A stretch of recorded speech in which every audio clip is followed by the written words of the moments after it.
Hi guys. Tonight, we journey deep into the wild heart of the American frontier, where the mountains loom like silent giants and the winds howl through the trees. The air is biting, cold enough to freeze your breath into tiny clouds. Beneath a thick blanket of snow, the land is still, almost holding its breath. The silence is broken only by the occasional crack of wood as the frost tightens its grip.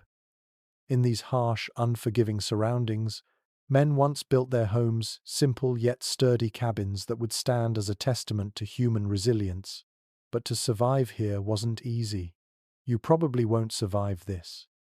So, before you get comfortable, take a moment to like the video and subscribe, but only if you genuinely enjoy what I do here. I'd love to know where you're listening from, so post your location and local time in the comments.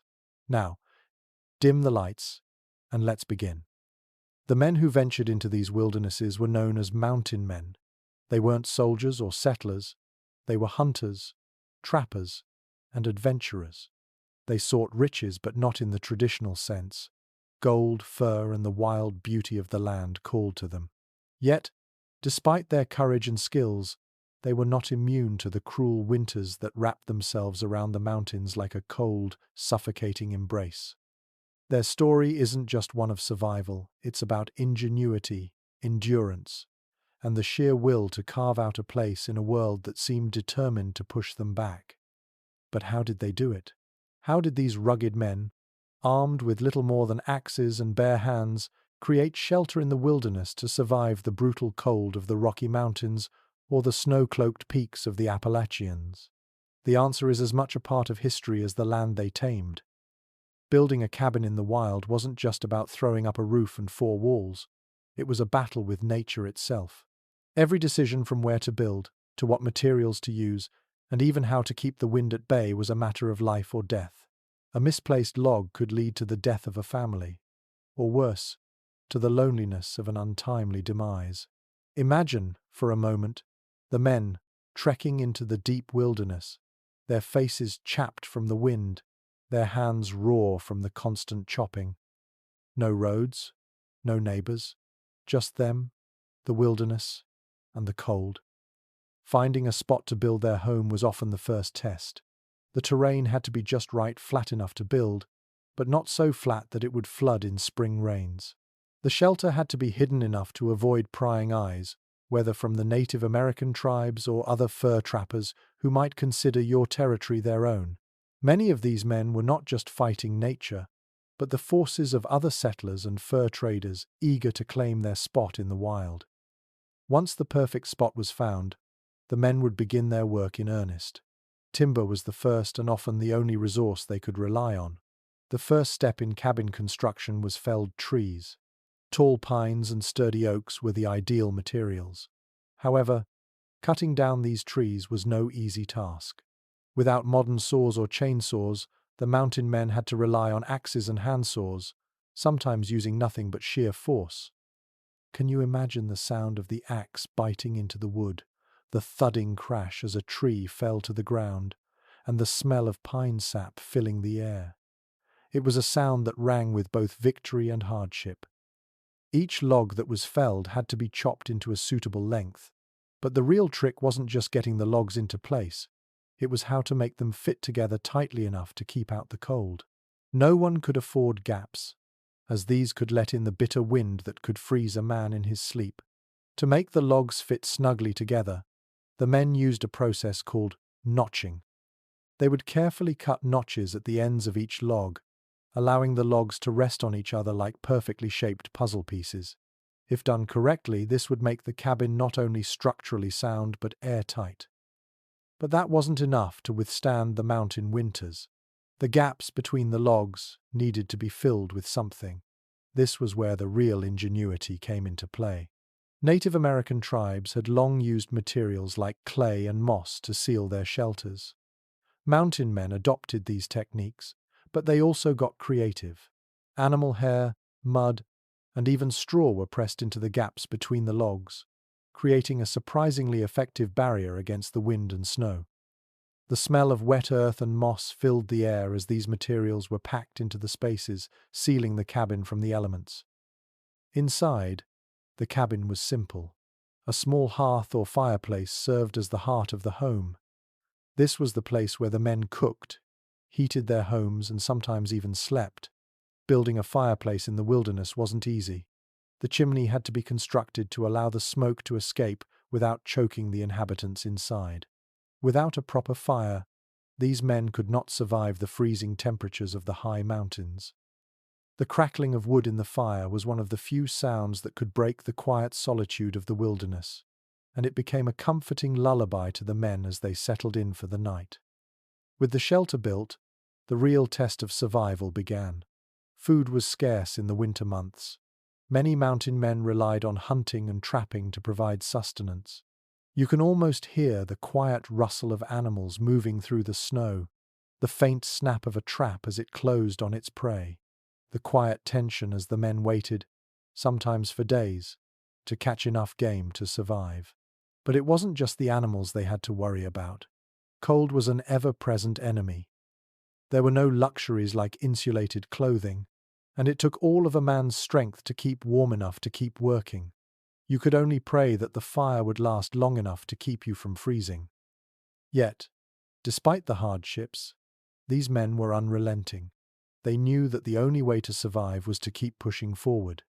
They didn't just build homes, they created lives, forging a sense of community in a place that seemed determined to take everything from them. Every log, every stone, every ounce of effort was a victory. And when the cabin was complete, it wasn't just a shelter, it was a fortress. As the fire flickers softly in the corner, the wind howls outside, but you are warm, safe, and protected. You have made it through the worst of it, for now. But the mountain men knew that survival wasn't just about building shelter, it was about building a life. And in that life, every struggle was a story worth telling.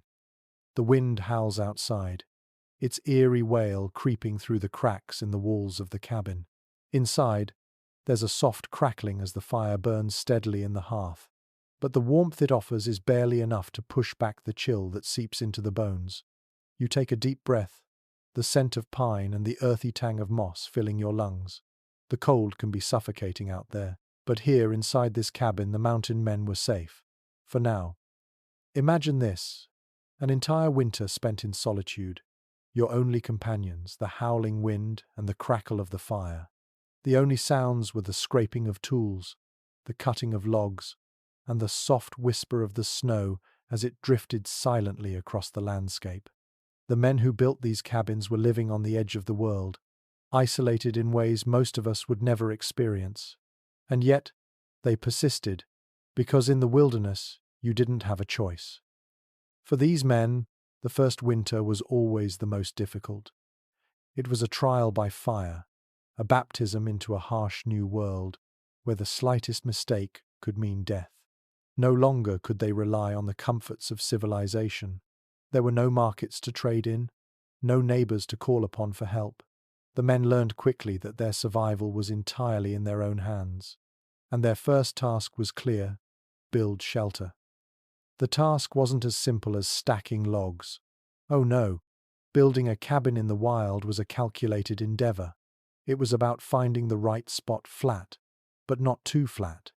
A good location meant protection from the wind, enough timber nearby to build, and an environment where water could be accessed in the warmer months. But even if the perfect spot could be found, the harsh weather could make every step of the process feel like an uphill battle. One of the most important decisions was which trees to fell. Most mountain men relied on the types of trees that grew nearby, often pines, cedars, and oaks. Pine was especially valued because of its straight, long trunks, perfect for making logs. However, there was a downside to pine. Its sap was sticky, and sticky sap, when exposed to the cold, could make the logs harder to notch. Yet, these men knew that survival wasn't about comfort. It was about making do with whatever nature offered. The mountain men understood that the most important resource at their disposal was the land itself. The trees, the earth, the rocks, the animals, all were potential materials for building a life. And they had to make it work. Every tool, every method had to be utilized with efficiency. There were no lumber yards, no hardware stores to visit. Everything came from the land, from the raw materials that nature had given them. This was a world where ingenuity and hard work made the difference between survival and failure. You could almost hear the sound of axe blades biting into the trees, the rhythmic thud as the logs fell to the ground. Each log was a piece of a puzzle, no two were the same.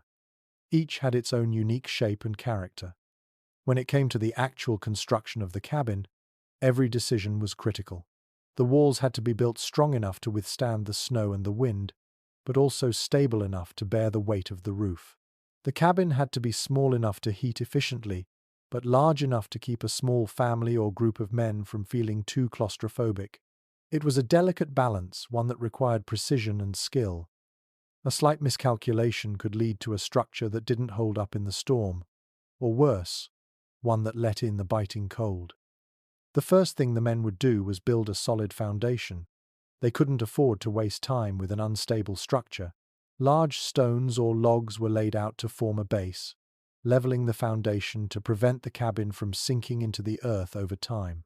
You might imagine the sound of the men grunting and straining as they hefted the stones into place, each movement deliberate, each action measured. Everything had a purpose.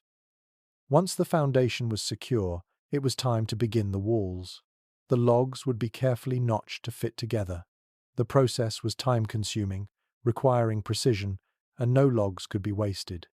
The notches had to be just right, too shallow, and the logs wouldn't fit snugly together, leaving room for drafts and snow to enter.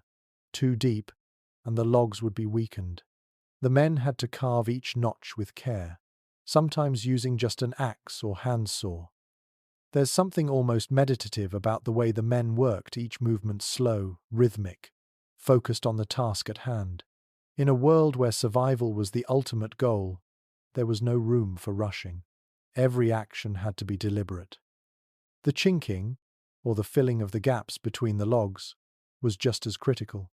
Without proper chinking, the cold could seep in through the gaps, turning the cabin into an icebox.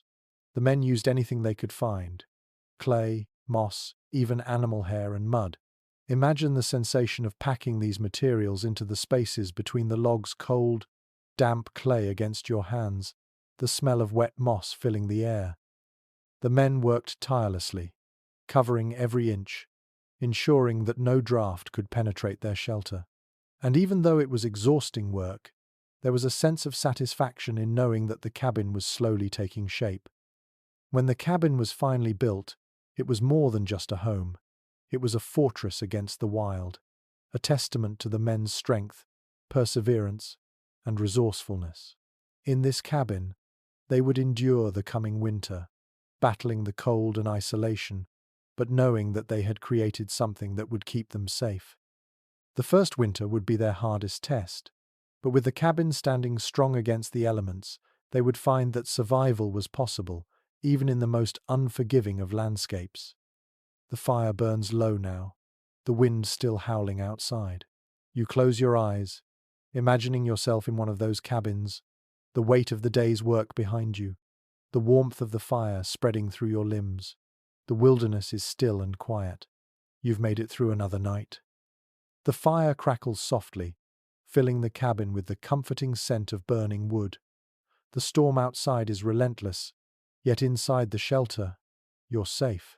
The wind howls and the snow falls in sheets, but here, inside these 4 log walls, there is warmth. The mountain men knew the struggle of the long winter months, where the cold could freeze your breath in the air and turn even the simplest of tasks into battles against nature itself. But they had learned how to survive in this world of ice and snow, and the first challenge was building a place to call home. Once that was done, the next step was keeping it warm. Building a cabin wasn't enough to ensure survival. That's a hard truth to face, but it's one the mountain men learned quickly. The next test of their endurance would be heating that cabin. In the wilds of the Rocky Mountains or the Appalachians, winter wasn't just cold, it was deadly. Without proper warmth, you wouldn't make it through the season. But warmth didn't come easily in a world that gave so little. Fire was the key, and the men knew that a proper fireplace could be the difference between life and death. The problem wasn't just creating a fire, it was managing it, making sure it lasted through the long nights and freezing days. A good fire needed fuel, and fuel meant chopping wood, a task that was never ending, even after the cabin was built. The mountain men would spend hours gathering wood, splitting it into manageable pieces, then hauling it back to the cabin. Every day was an exercise in endurance. You could almost hear the rhythmic thud of axes striking wood, the faint scent of pine and oak filling the air. Each piece of firewood was precious. It wasn't just heat, it was the line between life and the brutal cold of the outside world. But firewood was just one part of the equation. Even if you had enough wood to last through the winter, keeping the cabin warm was an entirely different challenge. Most mountain cabins had a small stone or clay fireplace that would serve as both the kitchen and the heating source. But there was a catch. A small fire might warm the air directly around it, but the heat wouldn't be enough to fill the entire cabin. These fireplaces were designed to trap heat, but they couldn't work miracles. The men would often have to keep the fire burning all day long, stoking it with fresh logs whenever it began to die down. It was a constant battle, and at night, they would close the doors and huddle near the warmth, making sure that the fire didn't go out in their sleep. As you sit there in front of the crackling fire, you can almost feel the warmth of the flames against your skin. The heat is a welcome comfort, but it's also fleeting. The fire isn't just a luxury, it's a matter of survival. The mountain men had to be careful with their fire, knowing that one misstep could lead to the cabin freezing in the night. If the fire went out, there was no way to start it again. The dampness of the cold would make the process of rekindling it nearly impossible. When the fire finally settled into a comfortable burn, the men could relax, but only for a while. They had to remain vigilant, checking the fire periodically throughout the night to ensure it didn't go out. As you lie in bed, the faint crackling of the fire is a lullaby of sorts, a reminder of how precarious your existence truly is. The wind outside may be howling, but in here you are protected, wrapped in warmth, wrapped in safety, even if only for a time. But the men knew that warmth wasn't the only thing they needed. They had to be prepared for every challenge the wilderness could throw at them. Building a shelter was only the first step. Once that was done, they had to survive. Food became a critical issue. In the harsh wilderness, supplies weren't readily available, and the mountain men couldn't rely on farming or foraging. They had to become experts in hunting and trapping. Every day, an exercise in patience and skill.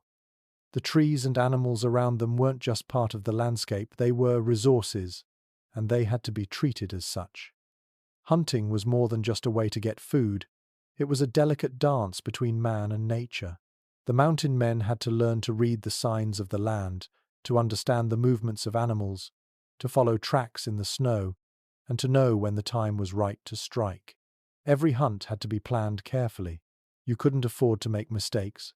A missed shot or a wrong turn in the forest could mean starvation. The men had to use everything the land gave them, whether it was the flesh of a deer, the fur of a beaver, or the berries and roots they could forage in the warmer months. The sound of the forest was both a threat and a comfort. The wind rustling through the trees, the distant call of a coyote, the crunch of snow underfoot, all of these sounds meant that life was still happening outside, even as the mountain men fought to carve their own existence in this cold, unforgiving landscape. The wilderness was both a friend and an enemy, offering up its resources but also its dangers. The animals they hunted were not the only creatures that roamed these wild places. Bears, wolves, and even mountain lions were always a threat. You had to stay alert at all times, knowing that even when you were tucked into the warmth of your cabin, the wild was only ever a few steps away. But the men were resourceful, and they learned to turn everything to their advantage. They didn't just hunt, they trapped. They set up elaborate trap lines in the snow, creating snares and deadfalls to catch smaller game. The traps would be set, and then the men would wait. Patience was essential. You could hear the faint rustling of the wind, the soft crunch of snow beneath your boots as you made your way to the traps. Sometimes, after hours of waiting, you would find that the trap had been sprung. Other times, the wait would be for nothing. But the mountain men knew that persistence was key. They kept at it, day after day, always working toward that next meal, always preparing for the next winter. The cycle was endless. The men were constantly working, constantly preparing for the next season. But it was in these quiet moments, huddled near the fire with a meal in hand, that they could rest. They had built their cabin, they had survived the long winter, and they had endured. Life in the wilderness wasn't easy, but it was theirs, and they were living it on their own terms. And so, as the fire crackles low, you begin to drift off, the warmth of the hearth and the knowledge that you have survived another day easing you into sleep. Tomorrow, there will be more work to do. But for now, you're safe. For now, the wilderness is still. The morning light is soft as it filters through the thick window of your cabin. You stretch, the warmth of the fire still lulling your muscles to a slow ease. The snow is deep outside, and the world is still, broken only by the occasional drift of wind. There's no need to rush today. Survival is about patience. The cabin, now firmly standing against the landscape, is your fortress in the wilderness. But even as you sit there, the reality is clear. The battle never ends.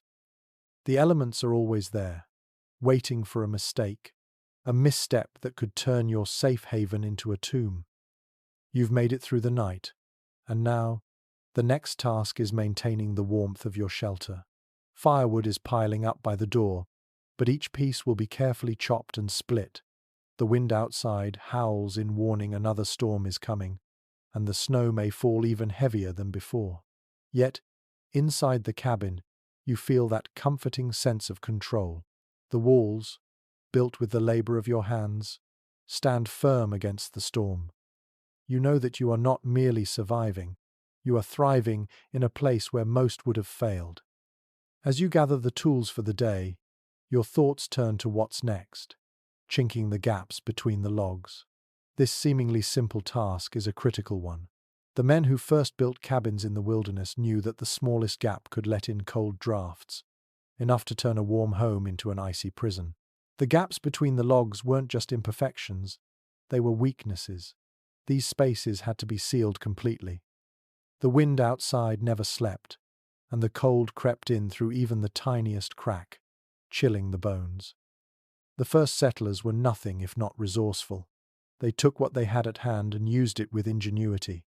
As the men worked, they found that nature had already given them the materials they needed. Clay, moss, mud, and even the hair of animals, everything was used to fill the gaps. The process was a delicate art. First, the logs were stacked. Then the material was carefully pressed into the gaps, working it into the crevices to seal them shut. Imagine the cool, damp sensation of pressing mud into a gap, the earthy smell filling the air as the chinking took shape. It was a simple process, but one that required patience and skill. No matter how tight the log walls were, without the right materials, the cold would creep in, threatening your very survival. The chinking, while necessary, was only the beginning. You knew that the stability of your shelter would be tested time and again. Nature could be kind, but it was more often cruel. The snow would pile up, sometimes blocking the entrance. The wind would howl, and the cabin would shake, groaning under the weight of the storm. You had to be prepared to face these challenges, just as the mountain men had been. They understood that to survive here, they needed to maintain their homes with an almost obsessive attention to detail. Every morning, once the fire was stoked, the men would inspect their shelter. They knew that the winter wasn't just a season, it was a challenge. The snow could bury a cabin, the ice could split the logs, and the constant pressure of the cold could cause the structure to weaken. But the men didn't just sit back and let nature take its course. They were constantly working, constantly tending to their shelter, and that work paid off. Outside, the wind grows colder, and the storm intensifies, but inside, the cabin remains a sanctuary. You know that it's not just the fire that keeps you warm. It's the labor, the dedication to maintaining this place, that ensures your survival. And yet, for all the work, you can't help but notice the isolation that comes with it. It's a loneliness that seeps into the bones, and though you're surrounded by your own handiwork, the silence of the wilderness can be deafening. The solitude isn't just physical, though the distance from others is clear, but emotional as well. In the wilderness, the mountain men lived in isolation, sometimes for months at a time. They rarely saw other souls, and when they did, it was often in fleeting moments, a passing encounter with another trapper or a distant neighbor. But the men knew that this isolation was part of the price for survival. To be so far removed from civilization was to be free, in a way. They weren't bound by the rules of the world that lay beyond the mountains. They were bound only to the land itself. It wasn't easy, and it wasn't always comfortable, but it was real. For many, this was the ultimate expression of independence, living off the land, building a life from the wilderness. Every log cut, every trap set, every gap filled with mud and moss was a testament to their self-sufficiency. They weren't just existing, they were creating something from nothing, carving their mark into a world that seemed so unforgiving. As you sit there, looking out through the cabin's small window, you realize that you too are part of this world. You've braved the cold. You've built a shelter against the storm. You've faced nature's wrath and stood firm. In a way, you are connected to those who came before you, those rugged mountain men who faced this same landscape, battling the elements, day by day, to carve out their place in the wilderness. The storm outside may still rage, but inside your cabin, you are warm. The fire crackles softly, the light dancing on the walls, and the snow continues to fall. Yet here, in the comfort of your home, you are not just surviving, you are part of a long tradition of resilience and strength. The wind howls like a distant, mourning animal outside, its icy fingers reaching for the cracks in your cabin's walls. But inside, you're safe, wrapped in warmth from the fire that dances in the hearth. The flames cast flickering shadows on the walls, the only light in the darkened room, but the heat is a constant reminder of the world outside. Here, inside these log walls, you've built a life, one that stands defiant against the elements. Yet, as the snow continues to fall, the reality settles in. The survival of this cabin doesn't just depend on the warmth it holds, it also depends on how well you've stocked it. The mountain men, isolated from the rest of the world, lived in a constant cycle of self-reliance. There were no grocery stores to rely on, no farmers to barter with. If you wanted food, you had to make it happen yourself. The harshness of the wilderness meant that your provisions needed to last, and this meant mastering the art of preservation. Whether it was drying meat or storing root vegetables, every meal required forethought. But the true test was surviving the long months when fresh food wasn't an option. How did they do it? The process began long before the cold arrived. In the fall, the men would gather what they could: wild game, fresh vegetables, and fruits. They had to be resourceful, relying on everything the wilderness provided. The rivers were full of fish, and the forests teemed with animals like deer, rabbits, and squirrels. But hunting and trapping weren't just methods of gathering food, they were ways of preserving a sense of control in a world that offered little security. The animals didn't care about human needs, they only cared about surviving themselves. Once the game was caught, the real work began. Preservation was crucial. Drying, smoking, and salting were the most effective methods. There was an art to smoking meat, and the men of the wilderness knew it well. The scent of wood burning and the rich, savory aroma of meat drying in the smoke would have filled the air around the cabin. You could almost taste the smoky flavor as the meat cured. They would string up the meat in a sheltered spot, often using the cool, dry air of the mountain valleys to help with the process. As the days turned to weeks, the meat would slowly dry, becoming a portable, long-lasting food source. Yet it wasn't all about meat. The mountain men were also skilled at preserving other essentials, like fruits and vegetables. They would bury root vegetables like potatoes and carrots in cool, dry earth to keep them fresh through the winter. Herbs would be dried and stored for seasoning, and berries would be carefully preserved, often in jars, to be used in the colder months when fresh produce was scarce. You could almost hear the soft rustling of leaves as they harvested, the gentle crack of a dried herb being crushed between fingers, ready to be added to a warming stew. But what happened when the snow came and covered everything? What happened when the game became scarce and the supplies dwindled? The men were never truly alone in this battle for survival. The land itself became their ally and their greatest enemy. They could rely on their wits, their tools, and their ability to read the signs of nature. In winter, when hunting was more difficult, trapping became a critical skill. The mountain men set up elaborate trap lines, stretching across the forest floor, hoping for a successful catch. The traps would catch smaller game, like rabbits or squirrels, and occasionally larger animals, such as beavers or wild boars. The scent of wood, cold metal, and freshly laid traps would fill the crisp mountain air as they set them in strategic spots. You can imagine the delicate balance required setting traps in the right location, being mindful of the weather, and always preparing for the unexpected. But even with the traps, there was still the question of how to store the food once it was caught. The answer was often simple: keep it cold. In the mountains, the ground stayed frozen for much of the year, and this natural refrigeration became a crucial part of life. Carcasses would be dragged to a secluded spot, covered in snow to keep them fresh, and then retrieved once the chill of the outside air had preserved them enough for consumption. It wasn't just about food, though. Survival in the wilderness required a mastery of multiple skills. The cabin, though sturdy, couldn't survive on its own. There were always repairs to be made, loose shingles to be hammered in place, gaps in the walls to be sealed, and firewood to be chopped. Every day was a constant effort to maintain the life they had built, and with each passing day, the men grew more attuned to the rhythms of the land. They learned the best times to hunt, when to trap, and even how to predict changes in the weather.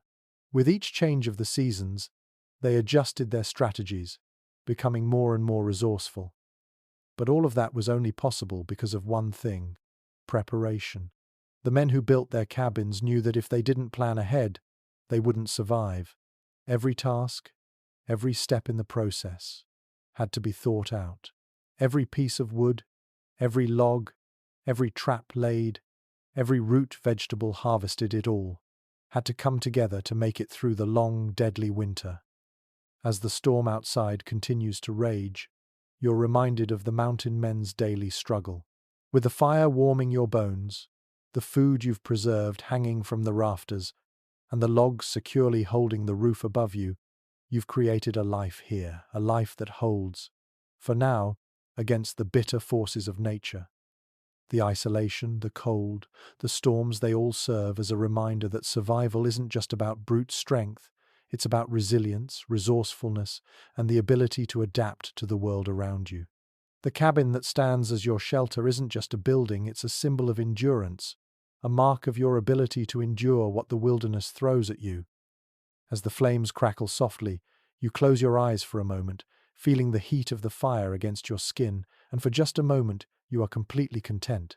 Tomorrow, there will be more work, but tonight, you are safe. The storm outside continues its furious rampage, but inside your cabin, a profound sense of peace has settled.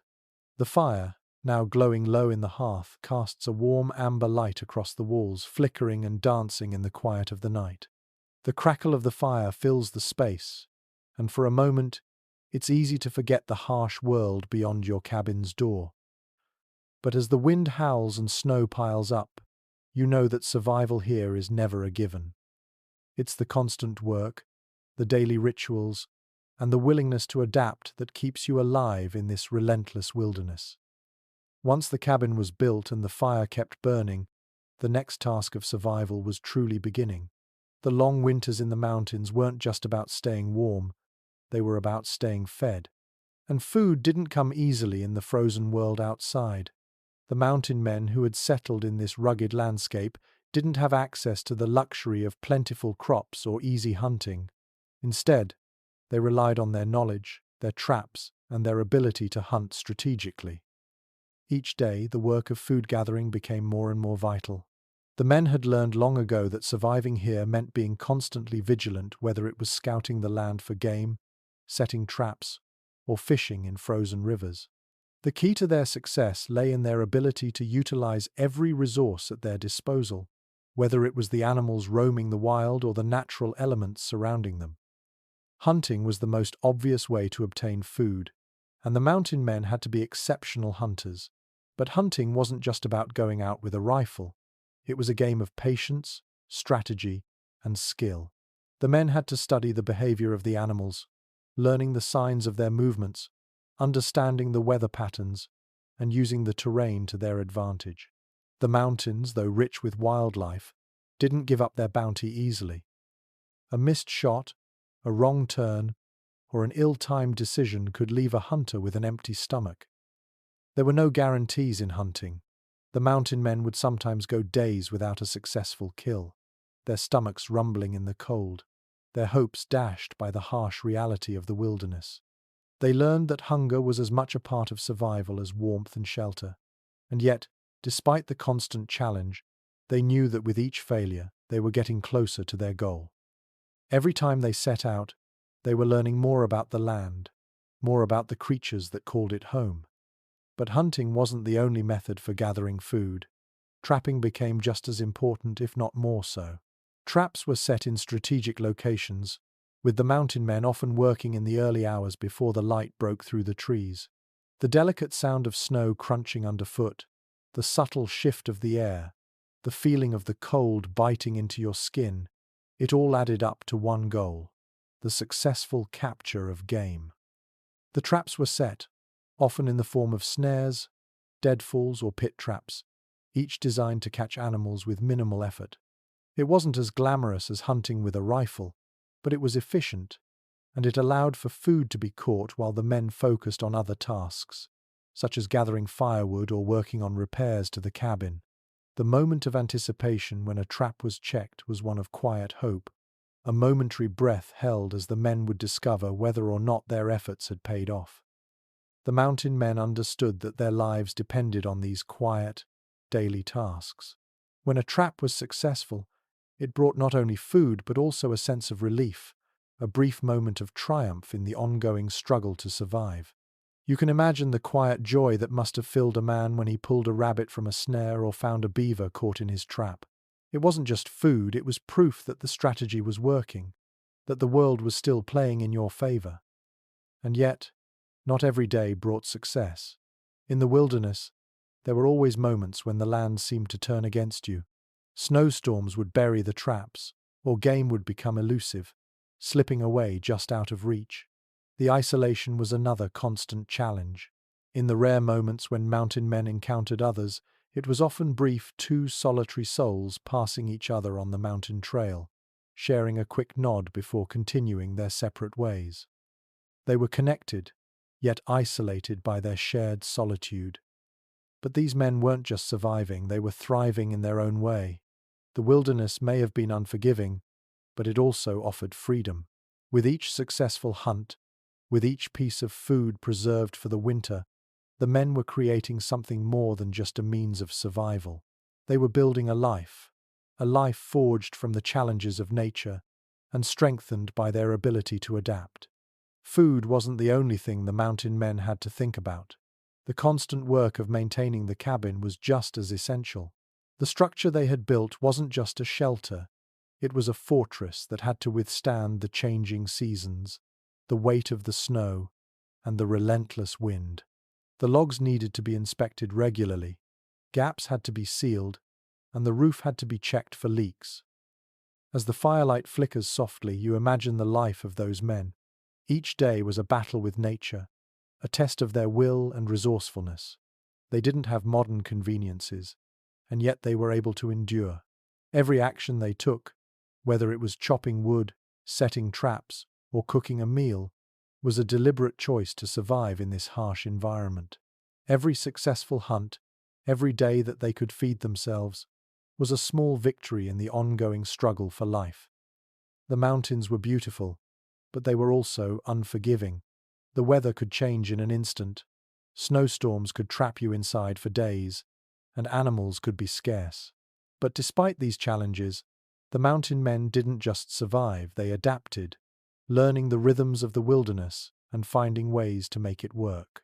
The log cabin they built wasn't just a shelter, it was a testament to their determination and ingenuity. As the wind howls once again outside, you feel a sense of connection to those who built their homes in this very wilderness. The same cold, the same isolation, the same struggle for survival, they all echo in the quiet moments by the fire. And in that stillness, there's a realization that you, too, have made it through another day, another challenge. The mountain men knew the importance of resilience. They understood that survival wasn't just about brute strength, it was about adapting to the world around you, using the land's resources wisely, and never giving up. As the storm rages on outside, you are reminded of that spirit of survival. The cold may press against the walls, but here, inside your cabin, you are warm. The cabin is quiet now, save for the occasional crackle of the fire and the soft, persistent howling of the wind outside. The storm continues its relentless march across the wilderness. But inside, the warmth of the hearth holds back the chill.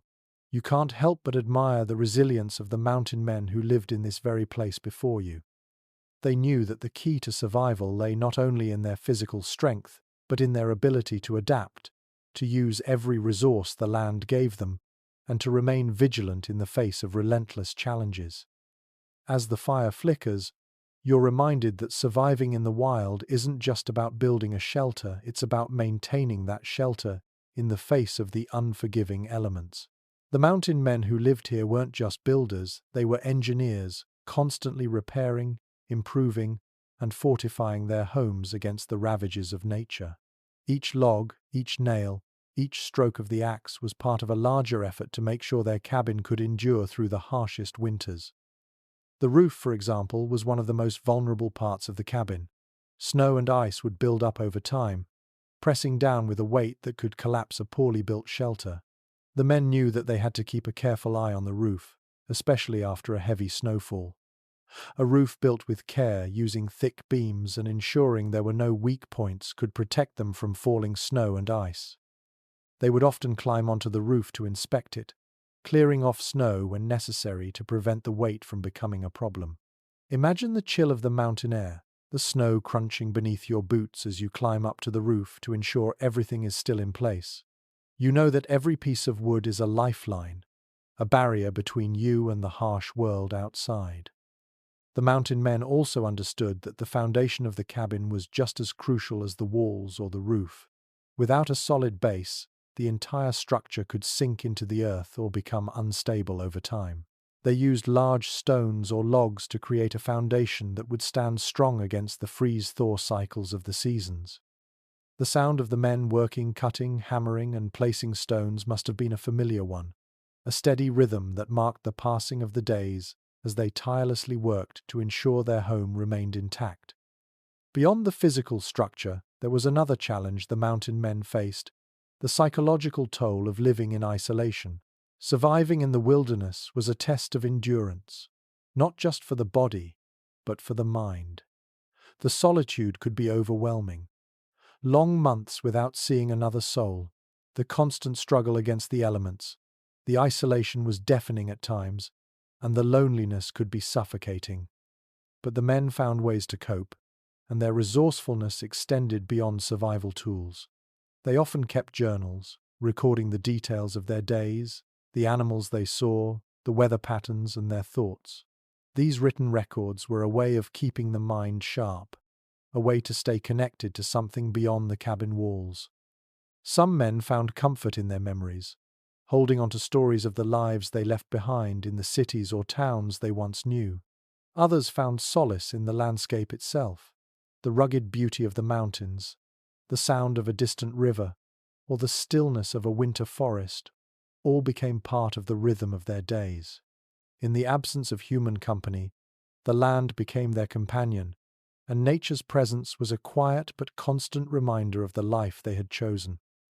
The resilience of the mountain men wasn't just about surviving the winters, it was about finding ways to thrive in a place that, to many, would seem impossible to live. Their cabins were small but sturdy, and they were a direct reflection of the men who built them. Strong, resilient, and unyielding, the cabins were the heart of their existence. They were places where meals were cooked, fires were tended, and stories were shared, even if only with the wind and the trees. As the night deepens and the fire continues to burn low, you find yourself drifting into a reflective calm. You can feel the weight of the mountains pressing in, the cold that creeps against the walls, the constant reminder of the struggle to survive. But in this moment, inside this cabin, there is peace. The work is never done, but for tonight, you've made it. Tomorrow, the wind will howl again, the snow will fall, and the work will continue. But for now, you are safe, wrapped in the warmth of the fire and the knowledge that you've survived yet another day in this wild, unforgiving land. The mountains, with their harsh beauty, will always be there, a reminder of the challenges you've faced and the strength you've shown. As the fire burns low and the wind howls, you feel a deep connection to those who came before you, the mountain men who built this cabin, who faced the same cold, the same isolation, and who, like you, found a way to make it through. For now, the storm rages outside, but inside, you are sheltered. Inside, you are warm. And tomorrow, you will continue to survive. The world outside the cabin is a white blur, snow swirling in the wind, the sound of it howling across the land like a living thing. The storm has been relentless for hours, and you know it will last through the night. But within the sturdy walls of your cabin, the storm becomes little more than a distant sound, a reminder of the power of the wilderness that surrounds you. Here, in the warmth of the fire's glow, you have found shelter, but you also know that the work never ends.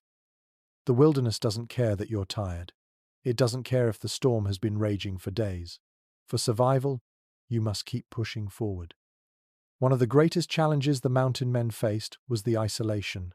They built their cabins far from other settlements, in places where few dared to go. These locations, while providing the protection and solitude they sought, also kept them in constant isolation. There were no neighbors to call upon for help. There were no familiar faces to trade stories with over a hot meal. The only company the mountain men had was the wilderness itself. And, as much as it could offer beauty and solace, the wilderness was also unforgiving. In the midst of this isolation, the mountain men developed a profound sense of self-reliance. Their entire survival depended on their ability to fix things, build things, and make do with whatever they had at hand. When the cabin needed repairs, they didn't have the luxury of calling for help. If a log in the wall had loosened or the roof needed attention, it was their responsibility to fix it. Tools had to be kept sharp, and every corner of the cabin needed to be maintained. Each task, whether it was felling trees or preparing food, was done with an understanding that no one else was coming to help. When the first snowfalls came, it was a reminder that the months ahead would be long and difficult. The mountain men knew they needed to prepare for the worst. Hunting would become harder as the weather worsened, and the animals grew more scarce. The winter would test them in ways they hadn't yet imagined. But that first snowfall wasn't just a warning, it was a signal that it was time to act. The work of gathering, preparing, and preserving had to be done before the weather made it impossible to leave the safety of the cabin. By the time the snow was falling in earnest, the men had already gathered most of their supplies. Furs, meat, dried herbs, and vegetables were stored safely in the cabin, each item carefully arranged to make it through the winter months. Meat was hung from the rafters, salted and smoked to preserve it. Root vegetables were buried deep in the earth to keep them fresh. The men knew that in the wild, nothing could be left to chance. If they didn't plan, they wouldn't survive. The cabin itself, though a humble structure, became a symbol of the mountain man's ability to conquer nature. It was simple, but it was functional. The walls, made from hand-hewn logs, were sturdy enough to hold back the winter winds. The roof, though not as elegant as the ones found in cities, was constructed to bear the weight of the snow, and the hearth, the heart of the cabin, provided warmth, light, and the ability to cook food. The fire was the lifeblood of the cabin. Without it, the men would have been lost. And yet, as the storms raged on, the men were constantly aware of the fragility of their situation. The cabin might stand strong for now, but they had to remain vigilant. Snow could collapse a roof, and the ice could tear apart the foundation if it wasn't kept in check. Even with all the preparation, the mountain men knew that the wilderness was never truly predictable. It could give, and it could take away. The fire crackles in the hearth, and you find yourself lost in the warmth of the cabin. You think about the men who came before you, their lives carved from the same land, their struggles mirrored in the challenges you face now. They had to learn to listen to the wilderness, to understand its rhythms and its moods. They knew when to prepare, when to work, and when to rest. And as the storm continues its fury outside, you realize that you too have become part of that rhythm. The wilderness is no longer something you fight against. It is something you work with, adapt to, and respect. Outside, the snow piles up, and the wind pushes against the walls of the cabin. But inside, there is peace, there is warmth. And though the night is long and the storm is fierce, you know that you are safe. The mountain men were never truly safe. They knew that each day could bring new challenges, new obstacles to overcome. But they persevered, carving their place into the wilderness, proving that survival was not just about living, it was about thriving, adapting, and enduring. Tomorrow, when the storm clears, there will be more work to do. The traps will need to be checked, the firewood replenished, and the cabin inspected. But for now, you rest. You've made it through the worst. And for tonight, that's enough. The cabin, though humble, is a fortress, a refuge from the storm.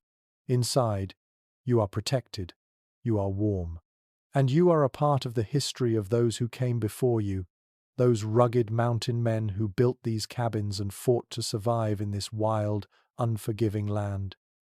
The storm outside continues, but inside your cabin there is a steady warmth. The fire has been stoked and crackles merrily in the hearth, sending flickers of light across the room.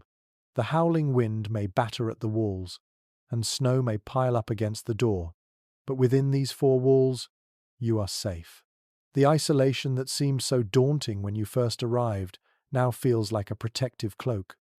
You've settled into the rhythm of this life, accepting the solitude, the quiet, and the ceaseless tasks that come with living in the wilderness.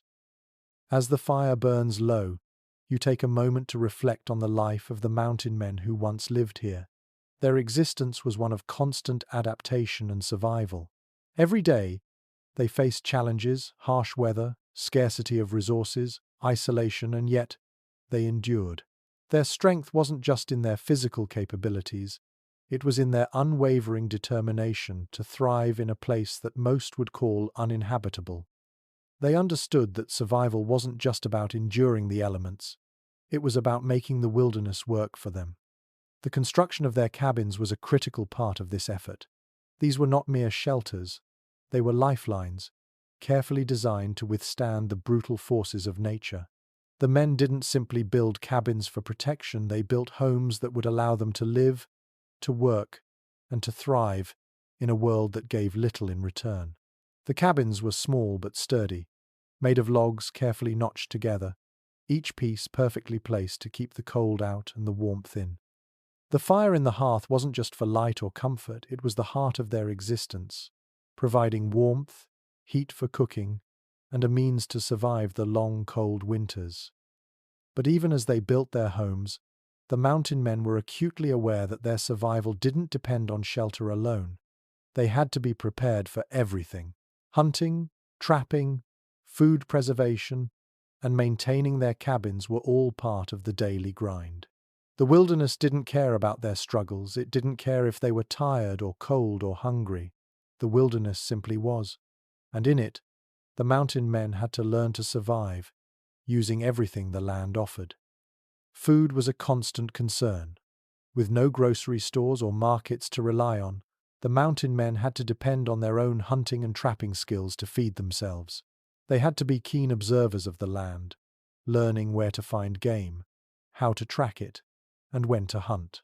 Hunting wasn't just a way to get food, it was an intricate dance with nature, a test of patience, precision, and skill. The animals didn't give themselves up easily, and the men had to prove themselves worthy of the prize. Trapping was another essential skill. The men set elaborate trap lines throughout the forests, using snares, deadfalls, and other traps to catch smaller game like rabbits, squirrels, and even larger animals like beavers. The traps had to be placed just right, in the perfect location, to ensure success. If the trap was set too high or too low, or if it wasn't positioned just so, the game would slip away. It required constant attention and vigilance. And while setting traps was less glamorous than hunting with a rifle, it was incredibly effective. It allowed the men to continue their work, knowing that they had food even when they weren't actively hunting. Preserving food was just as important as gathering it. The mountain men had to make sure they had enough to last through the long winters when hunting and trapping were far less successful. Drying meat, smoking fish, and storing root vegetables were all vital to survival. Every day the men would prepare, preserve, and store food for the months ahead. The process wasn't quick or easy. It required patience and skill. The meat would be salted, smoked, or dried, and stored carefully so that it wouldn't spoil. The smell of smoked meat would linger in the cabin, a constant reminder of the hard work that had gone into preparing for the winter. But despite all their preparations, the mountain men knew that no amount of food or shelter could guarantee survival. Nature was always unpredictable. The weather could change in an instant. A sudden snowstorm could trap a man in his cabin for days, or a fierce predator could attack at the most inopportune moment. The mountain men understood that their lives were fragile, and that each day in the wilderness was a battle not just with the elements, but with their own endurance. The first winter was always the hardest. It was a test of every skill they had, a trial of their resolve. The cold would seep into every corner of the cabin, making even the smallest task feel monumental. The fire in the hearth had to be tended to constantly, the logs split, and the wood gathered. If the fire went out, there would be no way to start it again, not without risking frostbite and death. Every meal had to be carefully rationed, every bite precious. The men had to endure long stretches of isolation, with no one but the land itself to keep them company. Their only connection to the outside world came when they ventured into the nearby trading posts or when they crossed paths with other trappers. But those meetings were brief, and often the only thing exchanged was a few words and some supplies before they went their separate ways. Living in such isolation wasn't easy. The mountain men had no choice but to adapt. They had to develop a deep connection to the land, understanding its rhythms, its dangers, and its rewards. They couldn't afford to waste time. Every day was spent working towards survival, making sure that their cabin stood firm against the weather, that their food would last, and that they were prepared for whatever the wilderness threw at them. The fire crackles in the hearth, its warmth spreading through the cabin, and for a moment you feel the comfort of that same resilience. The mountain men who came before you knew how to make the most of what they had, how to survive against all odds, and how to find strength in the simplest of things: a well-built cabin, a carefully preserved meal, a steady fire to ward off the cold. Their legacy is written not just in the logs of their cabins, but in the spirit of survival they left behind, a spirit that endures in every corner of this wilderness. The storm outside rages on, its icy grip squeezing the world into a frozen landscape of white and grey. The howling winds whip through the trees, the sound of nature's fury pressing against the walls of your cabin. But here, inside, the warmth of the fire surrounds you, its flickering light dancing on the walls.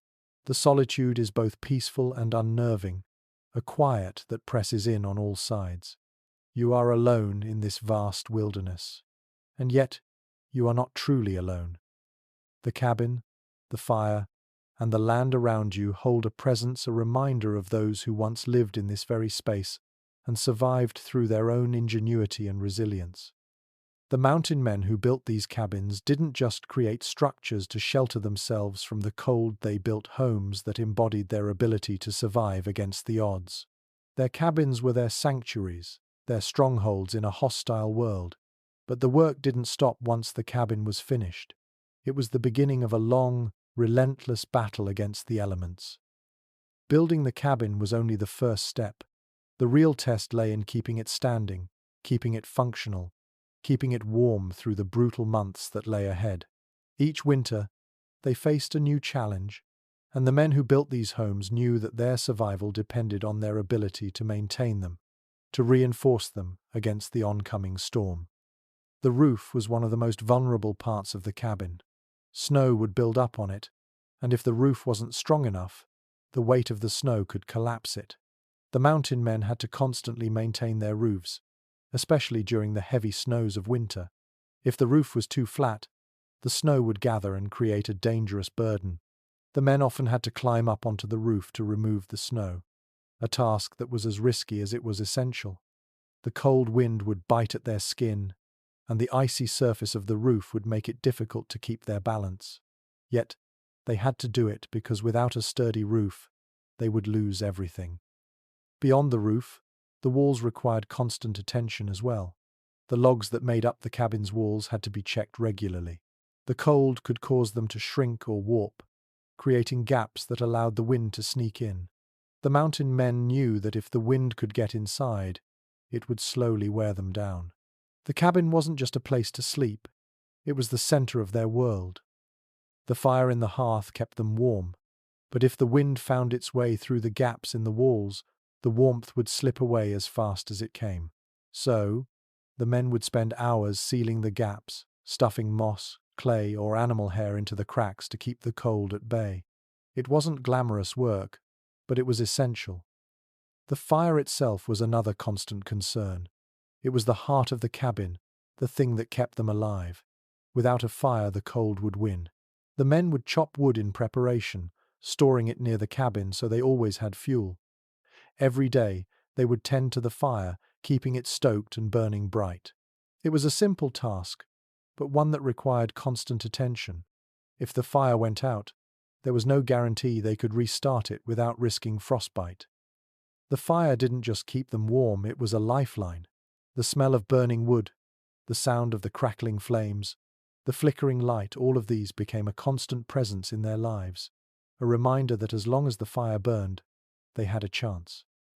Outside, the storm rages on, but inside, the cabin is still. The work of the mountain men is reflected in the quiet of the cabin, every log, every gap sealed, every piece of wood carefully chopped and stacked. The fire burns low, its warmth still radiating through the room. The men who once lived here didn't just build to survive, they built with purpose, with a knowledge that survival wasn't just about strength, it was about adaptability, about using the resources at hand, and about finding solutions in the face of constant challenge. The mountain men understood that living in the wilderness was a delicate balance. It wasn't just about weathering the storms, it was about preparing for them, adapting to the changes of the seasons, and constantly working to maintain the life they had built. They lived in a world where every decision mattered. A single mistake could cost them everything. But in the quiet moments, when the wind howled outside and the fire flickered softly in the hearth, they found a sense of peace. The cabin was their home, and in the face of everything the wilderness threw at them, it was their fortress. But for all the challenges they faced, the mountain men also had a deep connection to the land around them. They weren't just surviving, they were living with the land, learning its rhythms and its secrets. They knew when to hunt, when to gather, and when to rest. The seasons were their guide, and through it all, the mountain men became part of the landscape, a small but enduring part of a vast and unforgiving world. As the fire continues to burn low, you feel the weight of that same resilience. The mountain men built their homes from the earth, from the trees, and from their own sweat and effort. And in that effort, they found a kind of peace, a quiet satisfaction in knowing they had mastered the art of survival. Their legacy, Written in the walls of these cabins is one of endurance, strength, and an unwavering determination to live in harmony with the wild. Tonight, as you sit by the fire, you are not just in a cabin, you are in a testament to survival, to resilience, and to the indomitable spirit of the mountain men who once called this place home. And as the storm rages outside, you know that, for now, you are safe. The storm outside seems to stretch on forever, its ferocity never letting up, a constant roar of wind and snow battering the walls of your cabin. Yet inside, the crackling fire provides a warmth that contrasts with the harsh world beyond. As the cold presses against the walls, you can't help but feel a deep sense of gratitude for the structure that surrounds you. The cabin that protects you is a legacy of perseverance and ingenuity, crafted by hands that face the same fierce elements you now endure. The mountain men who once lived here were true survivors, learning to coexist with a land that was at once beautiful and deadly. For them, building a cabin was only the first step. Once that shelter was created, it became their lifeline. Every part of the structure, every log, every stone, every beam, had a purpose, not just for protection, but for survival. These cabins were designed to withstand the fierce winters, to provide shelter in a world where nature often seemed indifferent to human life. And it wasn't just about withstanding the elements. It was about making life in the wilderness sustainable, about creating a home from nothing but raw materials and sheer determination. The mountain men who built these cabins were craftsmen and survivalists. Every day in the wilderness was a test of their skill and resilience. The first winter they spent in their cabins was always the most difficult. They had no way of knowing exactly how the seasons would affect their homes, how the weight of the snow would press down on the roof, or how the wind would shift through the trees. They had to learn quickly, adapting as they went along. This constant challenge to their skills, their ability to problem solve, and their understanding of the land made them masters of survival. You imagine what it must have been like for them in those early days. The harsh winds cutting through the trees, the overwhelming silence of the snow-covered landscape, and the unrelenting struggle to keep the fire burning. The fire wasn't just a luxury, it was a necessity. Without it, the cold would overtake them. But even more than that, the fire was a symbol of hope. It represented the effort, the willpower, and the determination required to survive in such an unforgiving environment. And, much like the mountain men themselves, it had to be tended to constantly, its flames carefully maintained, never allowed to flicker out. When they first set out to build their cabins, the mountain men had no blueprint, no plans. They relied on their knowledge of the land, their understanding of how to manipulate the materials around them. The logs they used for the walls came from trees that were felled by their own hands, and the stones for the foundation were gathered from the surrounding landscape. Every piece had to be chosen with care, and every log had to be placed with precision. There was no room for mistakes. Each piece of the cabin had to fit perfectly to ensure that the shelter would stand strong through the harshest storms. Once the basic structure of the cabin was complete, the next step was to make it livable. The walls had to be sealed, the cracks filled, and the roof reinforced. Every gap between the logs was carefully chinked with mud, moss, or even animal hair to prevent the wind from creeping in. Every surface was checked, every crack filled, and every corner reinforced. The mountain men were perfectionists, knowing that even the smallest mistake could lead to disaster. They knew the value of a well-built cabin not just as a shelter, but as a place where they could survive the long winters. A poorly built cabin could be the difference between life and death. Even after the cabin was built, the work didn't stop. The mountain men had to maintain their shelter constantly. The roof had to be checked after every snowfall. The firewood had to be chopped and stacked, and the walls had to be inspected for any damage. There was always something to be done, a new challenge to face, a new problem to solve. And while the mountain men might have worked alone most of the time, there was a deep sense of satisfaction in the knowledge that they had built something that would protect them. Their cabins weren't just structures, they were symbols of their resilience, their ability to adapt to the world around them, and their refusal to be beaten by nature. In many ways, the cabins were a reflection of the mountain men themselves. Simple, sturdy, and unyielding, these structures stood as testaments to their ability to survive in a world that offered little comfort. The fire that burned within them wasn't just a source of heat, it was a constant reminder of the work, the effort, and the determination that had gone into building their homes. The cabins provided warmth, shelter, and safety, but they also provided a sense of pride. These men had created something from nothing, something that would stand through the seasons, through the storms, and through the years. They had built homes where there was once only wilderness. As the storm continues outside, you feel that same sense of connection to the men who once lived here. Their cabins, though simple, were built with purpose and care. Every piece of wood, every stone, every beam was placed with the intention of creating a home, a place to survive, to rest, to find warmth in the midst of the cold. And as the wind howls and the snow piles up, you realize that the legacy of these mountain men lives on in the very shelter you now occupy. The fire crackles in the hearth, the warmth wrapping around you like a comforting embrace, and you know that, for now, you are safe. Tomorrow, the work will continue. There will be more to do, more firewood to chop, more repairs to make, more challenges to face. But for tonight, you rest.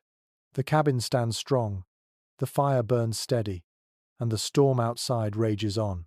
But inside, you are sheltered, you are warm, and you are part of the unbroken chain of survival that stretches back to the mountain men who first built these homes in the wilderness. The night stretches on, but the warmth inside your cabin remains a steadfast companion against the howling wind and the bitter cold outside. The fire, though now dimming, continues to flicker with life, sending shadows dancing across the logs that make up the walls of your home. Outside, the snow has piled high, burying the world in a thick blanket of white. It's easy to imagine what it must have been like for the mountain men who lived here before you, men who, like you, were forced to endure the long, harsh winters, constantly battling the elements with nothing but their skills and their will to survive. For the men who first built these cabins, survival was never just a matter of brute force. It was about creating a life in a place that seemed determined to take everything from them. The wilderness didn't offer kindness. It didn't provide shelter, food, or warmth. It was a place where every day was a struggle, where every decision, whether it was about hunting, trapping, or maintaining the cabin, could mean the difference between life and death. These men, isolated in the deep forests and towering mountains, learned quickly that they had to rely on their ingenuity and adaptability. The cabins they built were as much about self-sufficiency as they were about protection. They weren't just places to sleep, they were homes in every sense of the word. These men crafted their shelters with a deep understanding of the land, using materials that they gathered with their own hands. The walls, made from logs felled by axes, the roofs reinforced with stones and mud, were not just constructed for the sake of shelter, they were constructed to withstand the worst the wilderness could throw at them. The fire, the hearth, the very air inside the cabin, they all played a role in ensuring that life could continue, even in such an unforgiving place. The first winter in these cabins was always the hardest. It was the moment when the reality of living in the wilderness truly set in. The cold would press in on every side, seeping through cracks in the walls and roof, turning the cabin into a cold shell unless the fire was tended to constantly. The work of gathering firewood never stopped. The men who built these cabins knew that without a steady supply of fuel for the fire, they would be lost. So, they chopped and stacked wood, filling every nook and cranny of the cabin with logs that would burn through the long nights. But firewood wasn't the only thing that needed attention. The mountain men who lived here also had to ensure that their food would last. The fall months were spent gathering meat, drying it, smoking it, and preserving it in any way possible to ensure it would last through the harsh winter. They didn't have the luxury of fresh supplies from a market. The food they stored was all they had, and they had to be strategic in making sure it was enough to carry them through the months when hunting became a difficult task, and when the cold made it almost impossible to forage for fresh berries or roots. The men were masters of preservation, using techniques like salting, smoking, and drying to ensure that they had food to eat long after the last deer had been hunted. And yet, for all the preparation, survival was never guaranteed. The mountain men knew that they could do everything right: build the strongest cabin, gather the most firewood, preserve the best food, and still face the harshest of challenges. A roof could collapse under the weight of snow, a trap might be set incorrectly, and the weather could change in an instant. In the wilderness, there was no such thing as certainty. The men were always working, always thinking ahead, always prepared for whatever might come next. They understood that survival was a series of small victories, each one necessary to make it through the next day. But it wasn't just about physical endurance. The isolation, the loneliness of being so far from civilization was perhaps one of the greatest tests. The mountain men often spent months at a time without seeing another soul. The silence of the wilderness could be deafening. In a world where companionship was scarce, the cabin became both a sanctuary and a prison. The men often turned to their journals, writing down the events of their day, the successes and failures, the observations of the animals, the weather, and the land itself. It was their way of keeping connected, of making sense of the solitude, and finding meaning in a life lived so far removed from everything they had once known. The work never ceased. The men would wake before dawn and work until nightfall. They would hunt, chop wood, maintain their cabins, and prepare for whatever the wilderness threw at them next. It was a life of constant vigilance, where every task had to be completed, every mistake fixed, and every resource carefully managed. The cabins weren't just homes, they were the foundation of their survival. The men didn't just build cabins, they built lives in a world that didn't offer them much in return. The storm outside continues, but inside, you find a kind of peace. You are safe here, in this cabin built from the sweat and determination of those who came before you. The work that once seemed endless, overwhelming, is now second nature. You've come to understand the rhythms of life in the wilderness, the daily tasks that keep you alive, the careful balance between effort and rest, and the resilience required to keep going when the world seems intent on making survival impossible. As you sit in the warmth of the firelight, you realize that this cabin, this life, is more than just a shelter. It is a testament to the strength and willpower of those who built it, and now you are part of that legacy. The storm rages outside, but inside, you are warm. The fire continues to burn, and the cabin stands strong, a symbol of survival, strength, and resilience. Tomorrow, you'll continue the work, as those before you did. For tonight, though, you rest. You are part of something larger than yourself, something timeless. The storm's fury shows no sign of letting up, but within the walls of your cabin, the world feels far more contained, far more manageable. Outside, the wind howls and the snow piles high, but inside, you are safe, protected by the labor of those who came before you. The fire crackles gently, its warmth spreading out to every corner of the room, a reminder of the quiet resilience of the mountain men who built this shelter.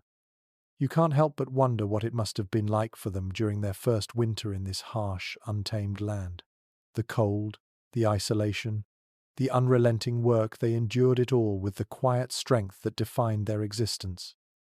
As the storm rages on outside, you reflect on the complexity of their survival. It wasn't just about surviving the storms or enduring the long winters. It was about creating a space, this very cabin, where they could endure, thrive, and even find a sense of peace amid the chaos. Every inch of this cabin tells the story of their persistence, their ability to turn the wilderness into a place where they could carve out a life. One of the greatest challenges the mountain men faced was finding enough food to last through the brutal winters. Once the snow began to fall and the cold took hold of the land, hunting became much more difficult. Animals, especially larger game like deer, were harder to find, and many of the smaller creatures, like rabbits and squirrels, hibernated or became scarce. The men had to adapt, using every skill they had learned over the years to ensure they wouldn't go hungry. They set up intricate trap lines across the land, carefully placing snares and deadfalls to catch small game. Trapping was as much about patience as it was about skill, waiting for the trap to catch something, checking the lines every day, and ensuring the traps were functioning correctly. The men also relied on their knowledge of the land to provide them with food. They knew where to find edible plants, even in the dead of winter, and how to use the meat of smaller animals like beavers or birds to make do when bigger prey was elusive. The sound of snow crunching underfoot, the quiet tension of checking traps, the anticipation of finding a catch, each of these moments formed the rhythm of their survival. They knew the land intimately, understanding its cycles and its moods. And with each successful catch, they reaffirmed their connection to the land and their ability to survive on it. But even the most well-laid plans didn't guarantee success. The weather could change unexpectedly, a trap could be sprung incorrectly, and an animal could slip past unnoticed. The mountain men were always prepared for the worst. They knew the importance of preserving food, smoking, drying, and salting it to make sure they had enough to last through the lean months. It wasn't just about preparing for today, but preparing for tomorrow, for the months when hunting would be near impossible. The smell of drying meat, the careful arrangement of food supplies, these became second nature, as vital as the fire itself. As the fire crackles softly, the wind continues to howl outside, a reminder of how relentless the wilderness can be. But within the cabin, you are sheltered. The storm may rage, but you are safe, surrounded by the legacy of those who survived before you. Their cabins were more than just homes. They were symbols of determination, ingenuity, and the relentless will to survive. Each log placed, each stone laid, was a statement of their ability to endure, to thrive in a place that gave so little. Their resilience lives on in the very walls around you. And yet, as you sit by the fire, a sense of quiet unease settles in. You realize that survival isn't just about building a cabin, setting traps, or maintaining a fire. It's about perseverance, the quiet, unspoken determination to keep going when the world around you seems to conspire against you. The mountain men had no guarantees. They lived in a world where each day could bring new challenges, new threats. But they kept going. They didn't just survive, they lived. They made their mark on the land, and their cabins, still standing strong after all these years, are a testament to that legacy. Tomorrow, when the storm clears, you'll check the traps, gather firewood, and tend to the cabin. The work never stops. But for tonight, the fire will keep burning, the storm will continue its assault, and you will rest. The cabin, your home, stands strong, the walls sturdy, and the fire crackling away, keeping the cold at bay. The night may be long, but inside these walls, you are safe. In the quiet moments, you feel connected to the mountain men who built this place. They too faced the storm. They too faced the cold, the isolation, and the endless work of survival. And they prevailed. The fire, the logs, the cabin, it all represents their strength, their resilience, and their ability to create life from the wilderness. As the wind howls and the snow falls, you know that you are part of that same legacy. You are safe here, in this cabin, because of the effort and strength that came before you. You are not alone. The night stretches on, the storm's fury relentless outside. The wind shrieks against the cabin, and the snow continues to fall in thick, heavy flakes, covering the world in a blanket of cold and white. But inside, there is peace. The fire, now burning low, crackles and pops, filling the room with the comforting scent of pine. The warmth radiates through the cabin, the embers glowing softly in the hearth. Here, you are sheltered, protected from the unyielding storm that rages outside. For the mountain men who lived here before you, this shelter, this cabin, was everything. It wasn't just a house. It was their fortress. It was the place where they could sleep safely, eat, work, and survive. But survival in this land didn't come easily. The wilderness was unforgiving, and every day presented new challenges. It wasn't enough to simply build a cabin and hope for the best. The mountain men had to continually maintain their homes, making sure that the walls stayed strong, the fire kept burning, and their supplies lasted until the next season. And this was just the beginning. It was the work outside, in the harsh world, that truly tested their resolve. The mountain men were masters of adaptation. They learned quickly that to survive in the wilderness, they had to constantly adjust to the changing conditions. Hunting, trapping, and foraging weren't just skills, they were ways of life. Every decision, every move they made, had to be calculated with the knowledge that failure could mean death. The land they inhabited was full of dangers, dangerous animals, unpredictable weather, and the ever-present threat of starvation. But the men didn't just face these challenges, they embraced them. They learned the rhythms of the land, the behavior of the animals, and the signs of the seasons. They became part of the landscape, moving with it, adapting to its moods and its rhythms. Hunting, of course, was one of the most crucial skills. In the beginning, it was the only way to feed themselves. The men didn't have the luxury of farms or stocked pantries. They had to be resourceful, learning to track animals, set traps, and use every part of the kill. The hunt wasn't just about getting food, it was about ensuring that they had enough to survive until the next hunt. A missed shot or a failed trap could leave them hungry for days, so every hunt had to be planned meticulously. The men knew that the animals of the land were just as determined to survive as they were, and so hunting became a delicate balance of patience, skill, and timing. But even with all their knowledge and skill, hunting was never a guarantee. The mountain men often spent days tracking game, sometimes coming back empty-handed. In those moments, it was the work of preserving food that proved to be just as important. The men learned how to dry meat, smoke fish, and preserve root vegetables. Preservation wasn't just about having something to eat. It was about ensuring that they could survive through the months when hunting would become nearly impossible. The long, cold winters could last for months, and the work they did in the fall to prepare would determine whether they made it through. If they didn't have enough to eat, if their food stores were inadequate, their lives would be in jeopardy. The preservation of food was an art, and it wasn't easy. Meat had to be carefully salted and smoked, vegetables had to be stored in the ground, and fish had to be dried in the wind. The cabin itself became part of the process. Meat was hung from the rafters. Jars of preserved berries and fruits were tucked away in corners, and every shelf and nook in the cabin became part of the larger effort to prepare for the worst. The smell of drying meat, of salted fish and herbs, filled the cabin during these months, and it became a comforting reminder of the effort it took to survive. When you sit here now, in this cabin, the fire crackling and the storm howling outside, you feel a deep connection to those who lived here before you.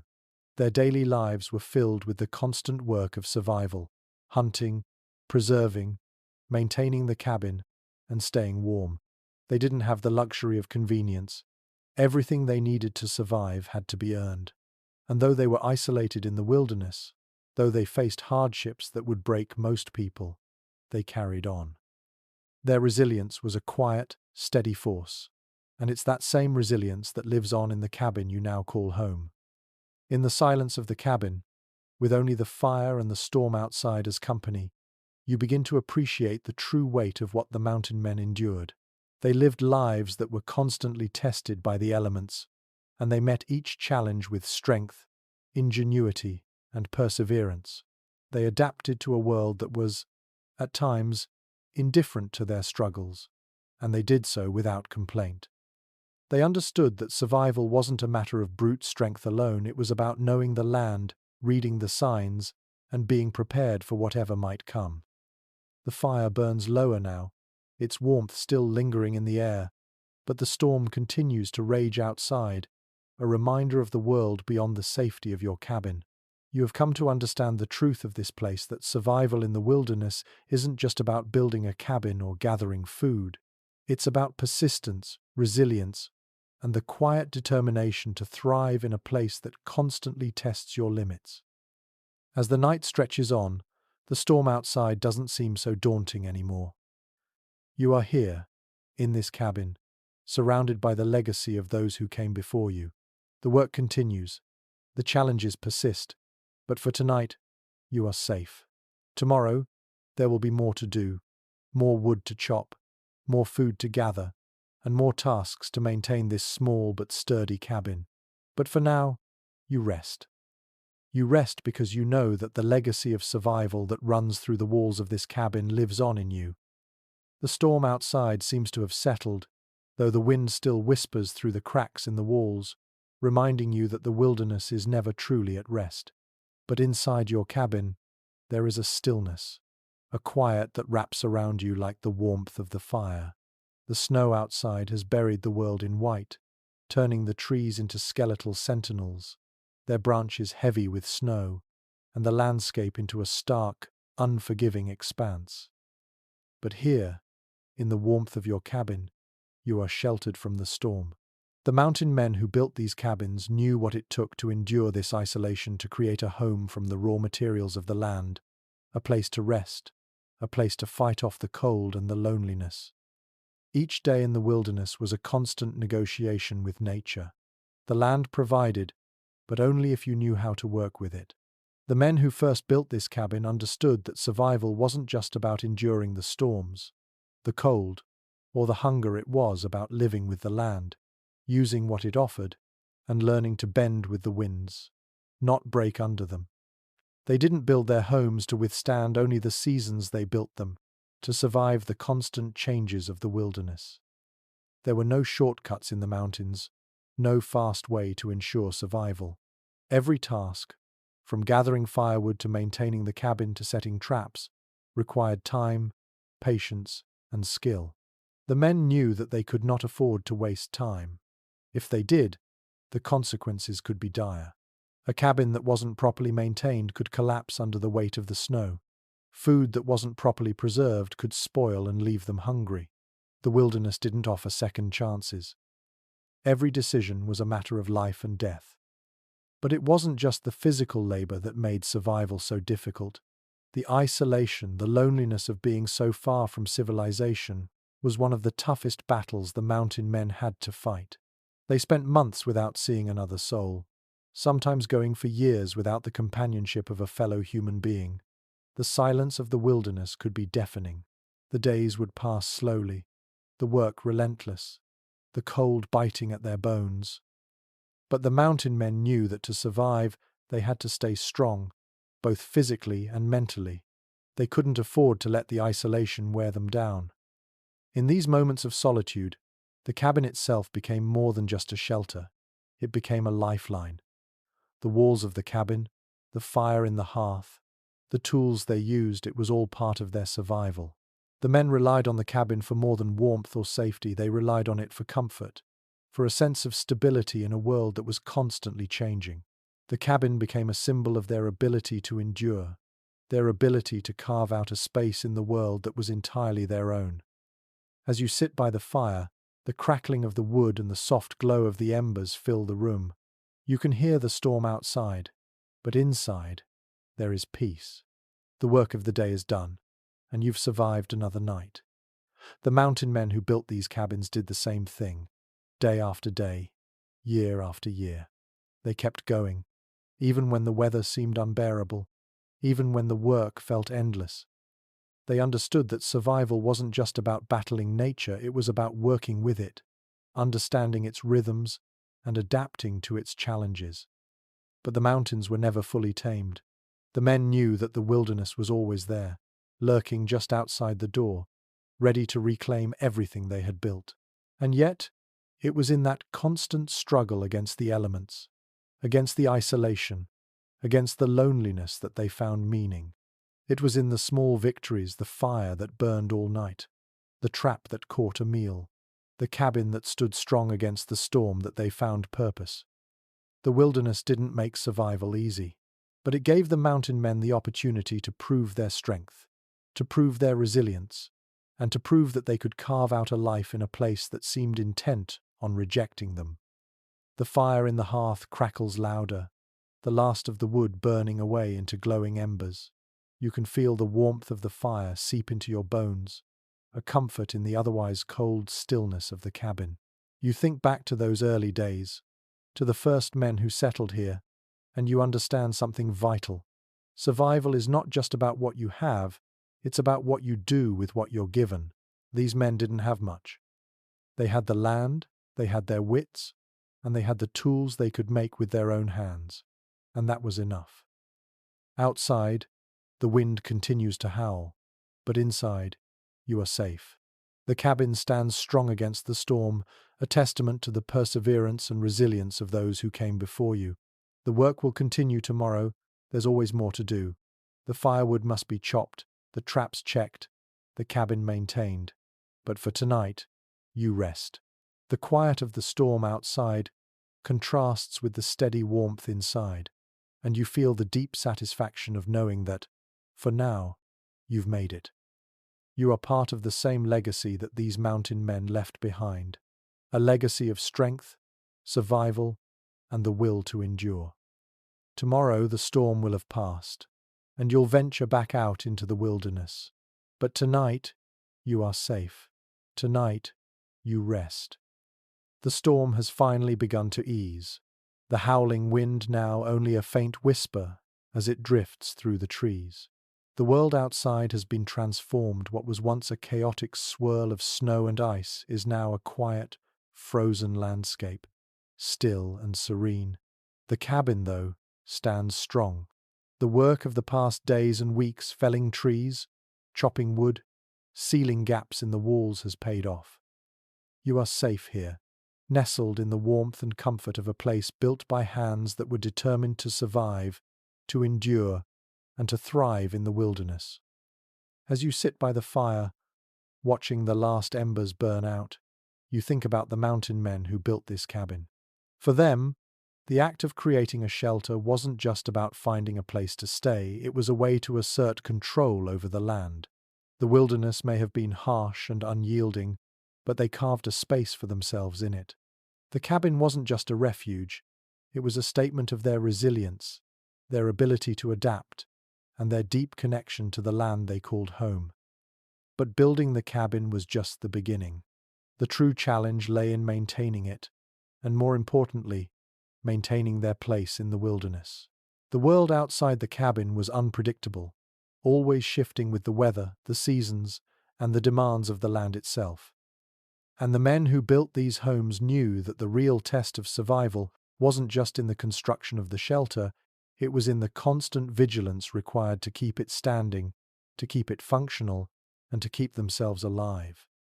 One of the most vital aspects of maintaining a cabin in the wilderness was managing the fire.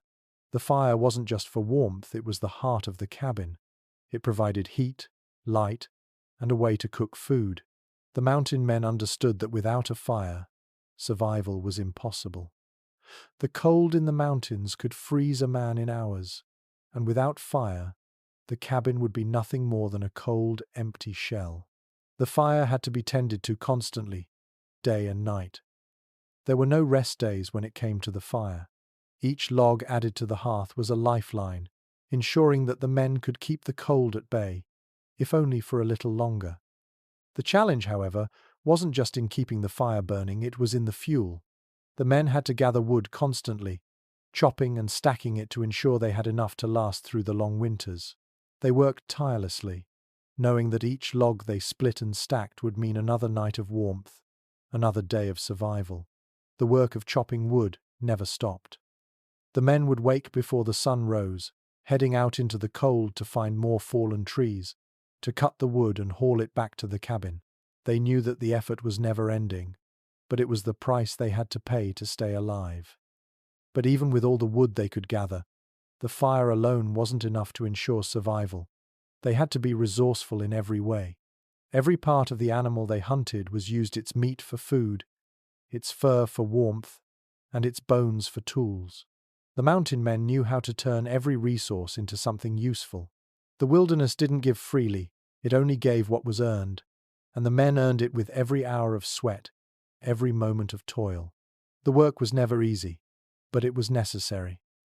Each task, whether it was hunting, foraging, building, or maintaining the cabin, was a piece of the larger puzzle of survival. The food they gathered, whether it was from hunting, trapping, or foraging, had to be carefully preserved. The mountain men didn't have the luxury of fresh food year-round. They had to learn how to dry, smoke, salt, and store food in ways that would last until the next hunting season. The smell of dried meat, of herbs curing in the cold air, became as familiar as the scent of the wood burning in the fire. Preserving food was as much about survival as the actual hunting or gathering. It was a necessary skill that allowed them to outlast the lean months of winter when food became scarce. You imagine the rhythm of their lives, the slow, steady work that went into every part of their existence. The way they would wake with the first light of dawn, tend to the fire, check the traps, and begin the day's work. Each action had a purpose. There were no wasted hours, no idle time. Every task was part of the larger effort to survive, to ensure that the cabin remained a safe haven amidst the wilderness. The work was hard, the isolation heavy, but the mountain men had found a way to endure. They had created something of their own in a world that didn't offer much, and in that they found peace. As you sit in the quiet of your own cabin, the fire now reduced to a soft glow, you feel that same connection to the men who came before you. The solitude may be overwhelming at times, but it's also a kind of peace. You have carved out a place in the world, just as they did. You have built your own shelter, tended your fire, and prepared for the challenges ahead. The wilderness is still wild, still unpredictable, but inside these walls, you are safe. Tomorrow, the work will continue. The tasks never stop, the weather never remains predictable, and survival requires constant vigilance. But tonight, as the last embers of the fire fade away, you know you've done your part. The storm outside has passed, and tomorrow will bring new challenges, new tasks to complete. But for now, you are at peace. The cabin, your refuge, stands strong. You have endured. You are part of the legacy of those who built this home, and their resilience lives on in you. The morning breaks quietly, the storm's fury having finally subsided, leaving behind a peaceful landscape blanketed in white. The sun, though weak, peeks through the thick cloud cover, casting a soft, pale light over the snow-covered ground. The world outside is still and silent, as if it too is taking a breath after the storm. But inside your cabin, the day begins with the steady rhythm of work. The fire has burned low overnight, and the warmth it provided has slowly faded. It's time to stoke it back to life, to start the day's tasks that will carry you through the next stretch of the harsh winter. As you rise from the warmth of your bed, you glance around the cabin. The sturdy walls, the fireplace that's always in need of attention, the shelves lined with preserved food, all these small, vital parts of your home, remind you that survival here is an ongoing effort. The men who lived in this cabin before you knew this truth well. They weren't just focused on the construction of the shelter. They understood that keeping the cabin intact, maintaining their supplies, and ensuring the fire never went out were all equally important to their survival. The first task was always the fire. Without it, the cold would invade every corner of the cabin. The fire was a constant companion, a warm presence in an otherwise unforgiving world. The mountain men knew how to start a fire from scratch, and in the early days, they were often forced to rely on whatever materials they could find to keep it going. The first spark, the first crackling of kindling, was a small victory, a reminder that no matter how cold or isolated the world outside, inside the cabin, warmth could still be found. The fire wasn't just a means to stay warm, it was a lifeline. It allowed the men to cook, to dry meat, to keep away the chill of the long, dark nights. It was the heart of the cabin. Once the fire was going again, it was time to tend to the rest of the cabin. The men knew that maintaining their shelter was just as important as keeping the fire burning. The roof had to be inspected after every snowfall. If too much snow accumulated, the weight could cause it to collapse. The walls, too, required attention. Gaps between the logs had to be filled with moss, clay, or animal hair to keep the wind out. Even the smallest draft could turn the cabin into an icy tomb. The mountain men were constantly at work, inspecting, sealing, and ensuring that every part of the cabin was up to the challenge of the next storm. They had no choice but to stay vigilant. Outside, the world was still frozen, covered in snow.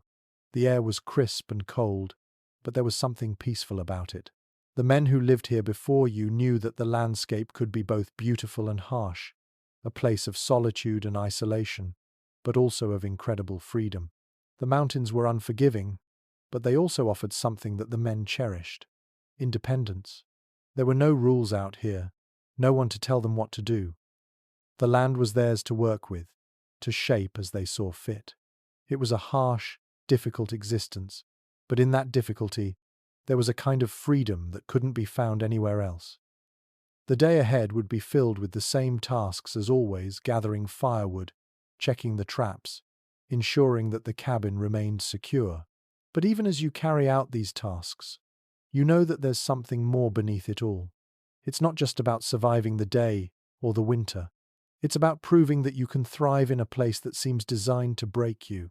The mountain men who built these cabins weren't just trying to stay alive, they were building lives in the wilderness.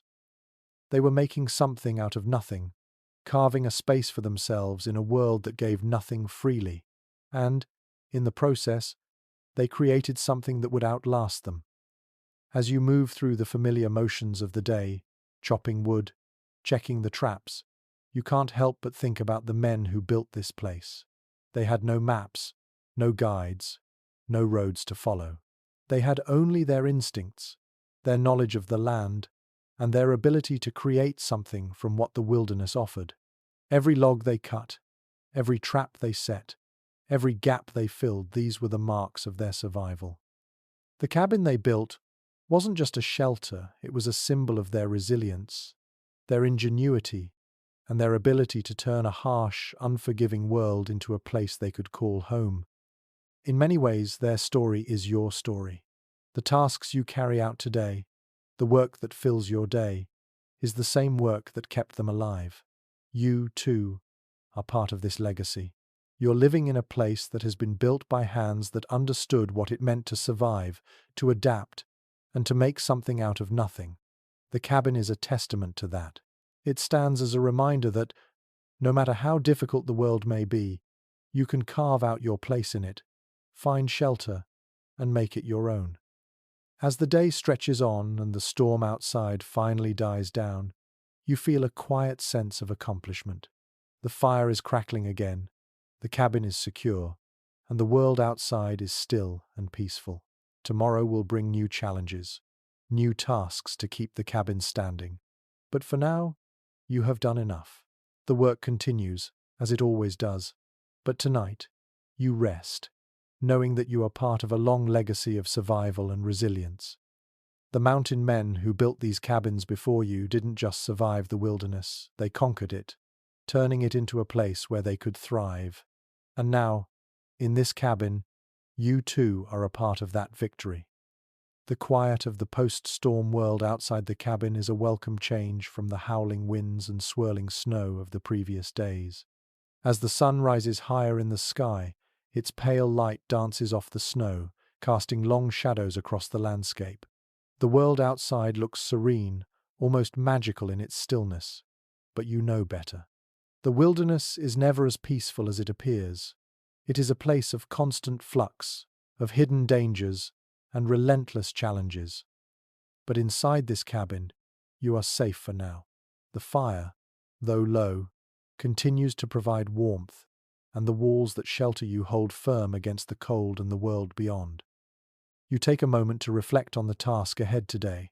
Like every day in the wilderness, will be filled with work. The firewood once again needs to be replenished, and the traps must be checked. The cabin requires constant upkeep.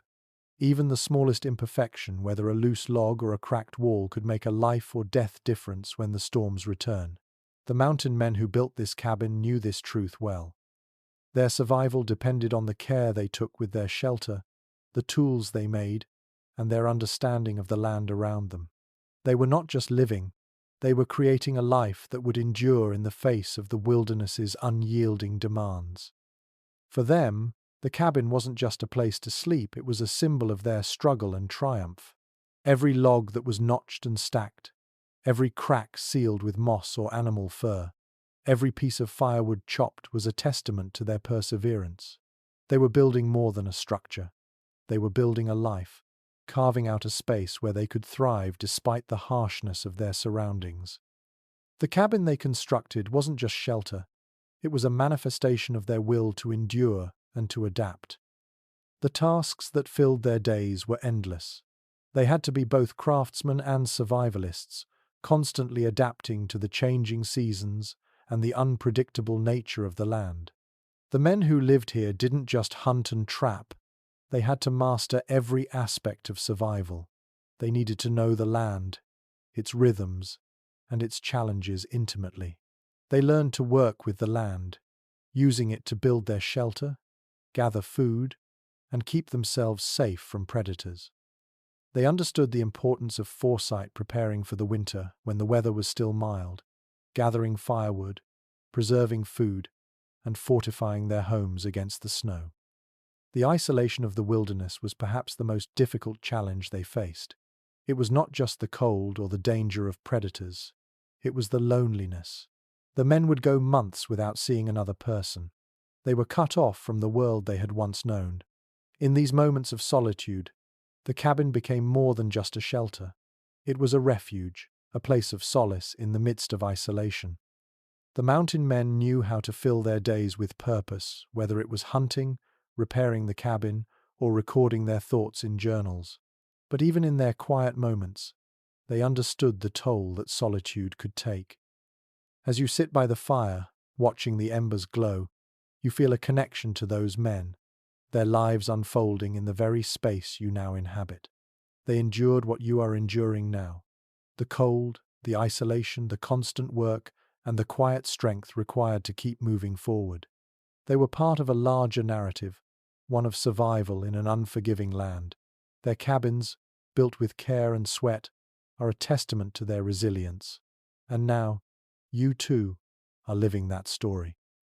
Today, you will continue the work they began. The fire needs attention, the food stores need replenishing, and the cabin itself must be maintained. The cold will always be at your door. The wind will always howl against the walls. But inside, you have a safe space, a sanctuary from the world outside. The cabin stands strong, its logs solid, its foundation unwavering. It is a reminder that despite the world's unyielding challenges, you have created a place where survival is possible, where you can rest, eat, and sleep in relative peace. The mountain men who built this cabin didn't have the luxury of modern conveniences. They didn't have roads to travel or stores to visit. They had only what the land gave them, and in that harsh environment, they made something out of nothing. They carved out a life with their own hands, building homes that were as much about resilience as they were about function. Their cabins weren't just structures, they were symbols of their connection to the land, their understanding of the wilderness, and their ability to make the harsh world around them work for them. As you stand and prepare for the day's work, you realize that the legacy of these men is not just in the walls of this cabin, but in the way you live each day. Every log you chop, every trap you check, every gap you seal, is a small victory, a testament to your own resilience and determination. The wilderness may be cold and unforgiving, but you, like the mountain men who came before you, have found a way to make it your own. The challenges will continue, but with each passing day, you grow stronger, more connected to the land, and more deeply a part of this world. The storm has passed, but the work remains.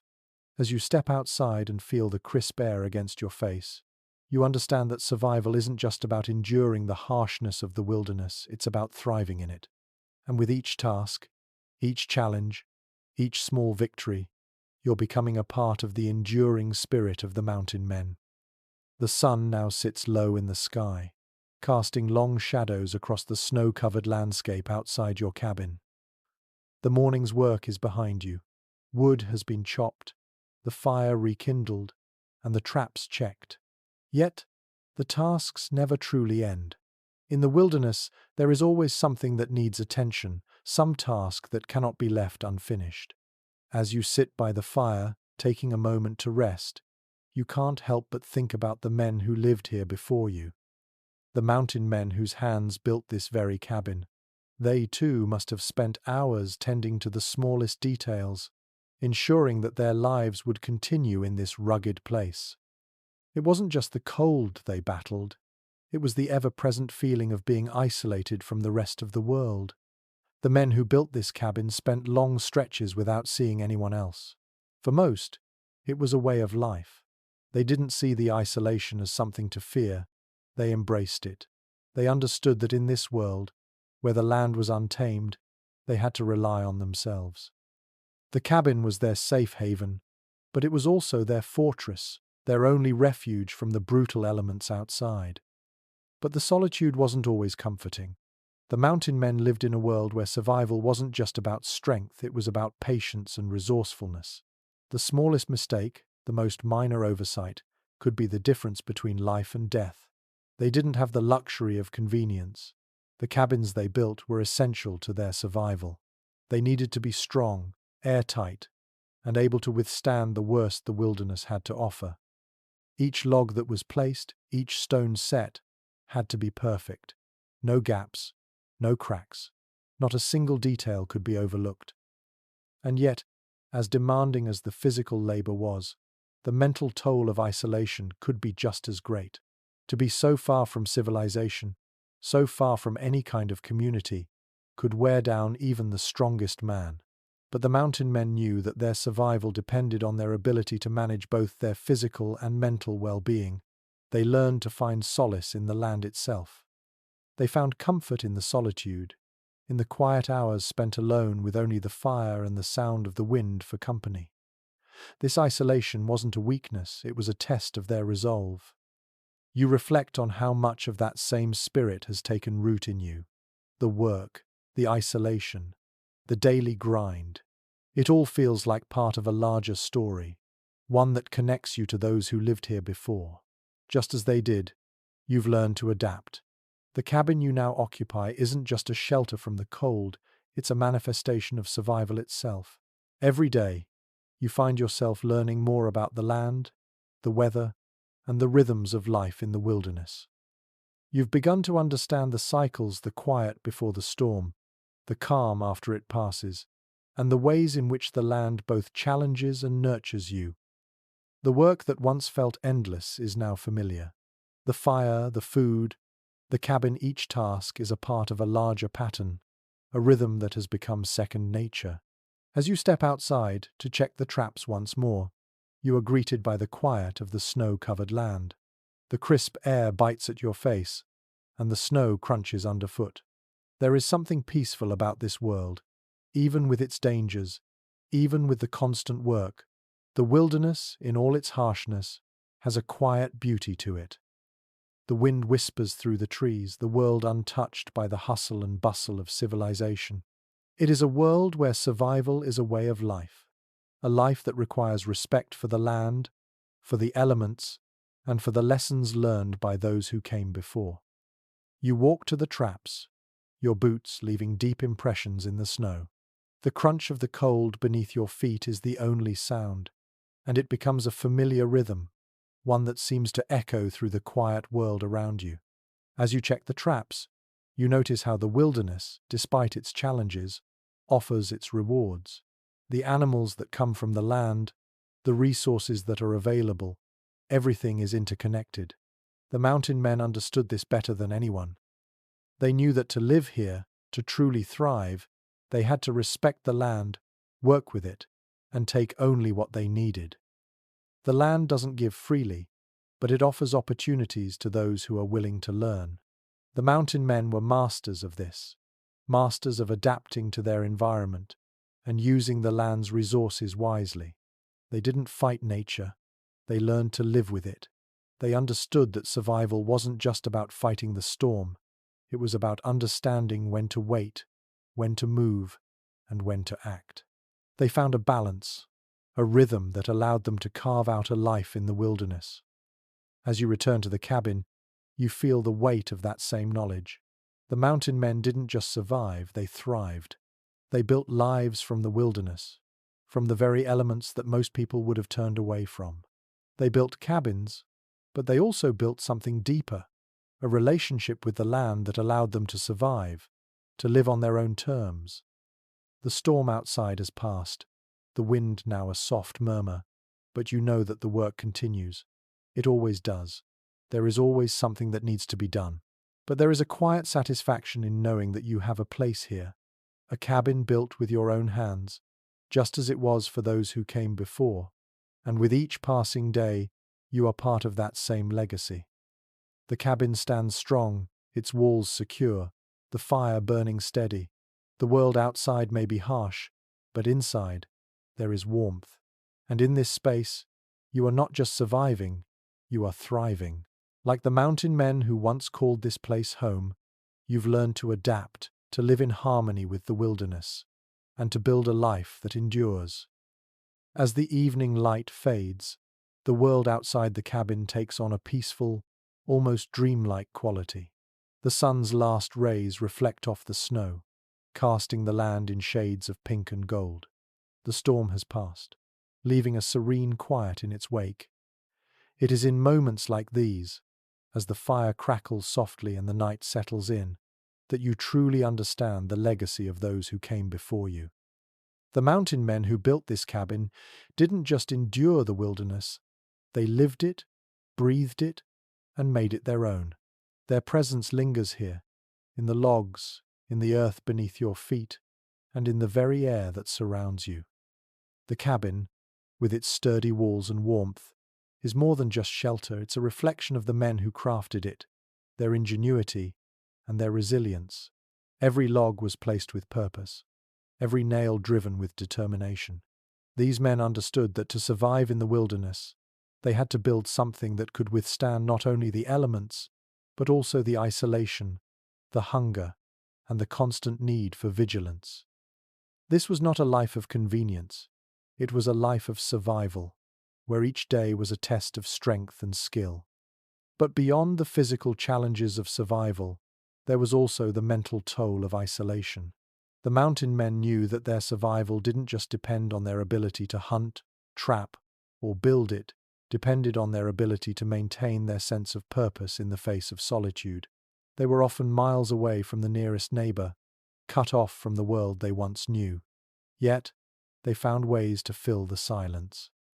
They spent their days working the land, and when the work was done, they found solace in their journals, in the occasional letter from a distant friend, or in the very landscape that surrounded them.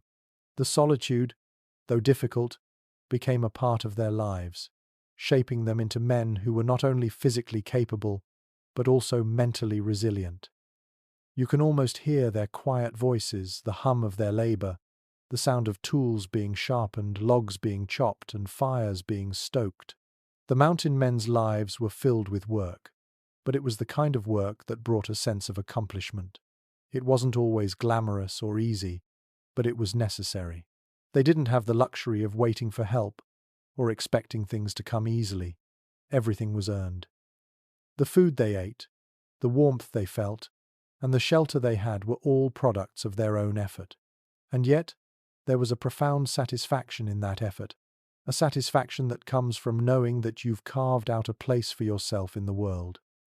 As you sit here now, by the warmth of the fire, you realize that you too have become part of this story. The work you do today, the tasks that fill your hours, are the same ones that kept the mountain men alive. The fire, the food, the cabin, they all depend on your attention, your care. The isolation is still present, but it no longer feels as daunting. The cabin is your refuge, a space that you've built from the same raw materials as those who lived here before. The fire burns steady, the wind howls outside, but within these walls, there is warmth, there is peace. Tomorrow, the work will continue. You will gather more firewood, check the traps, and make sure the cabin remains strong against whatever the wilderness throws your way. But for tonight, you rest.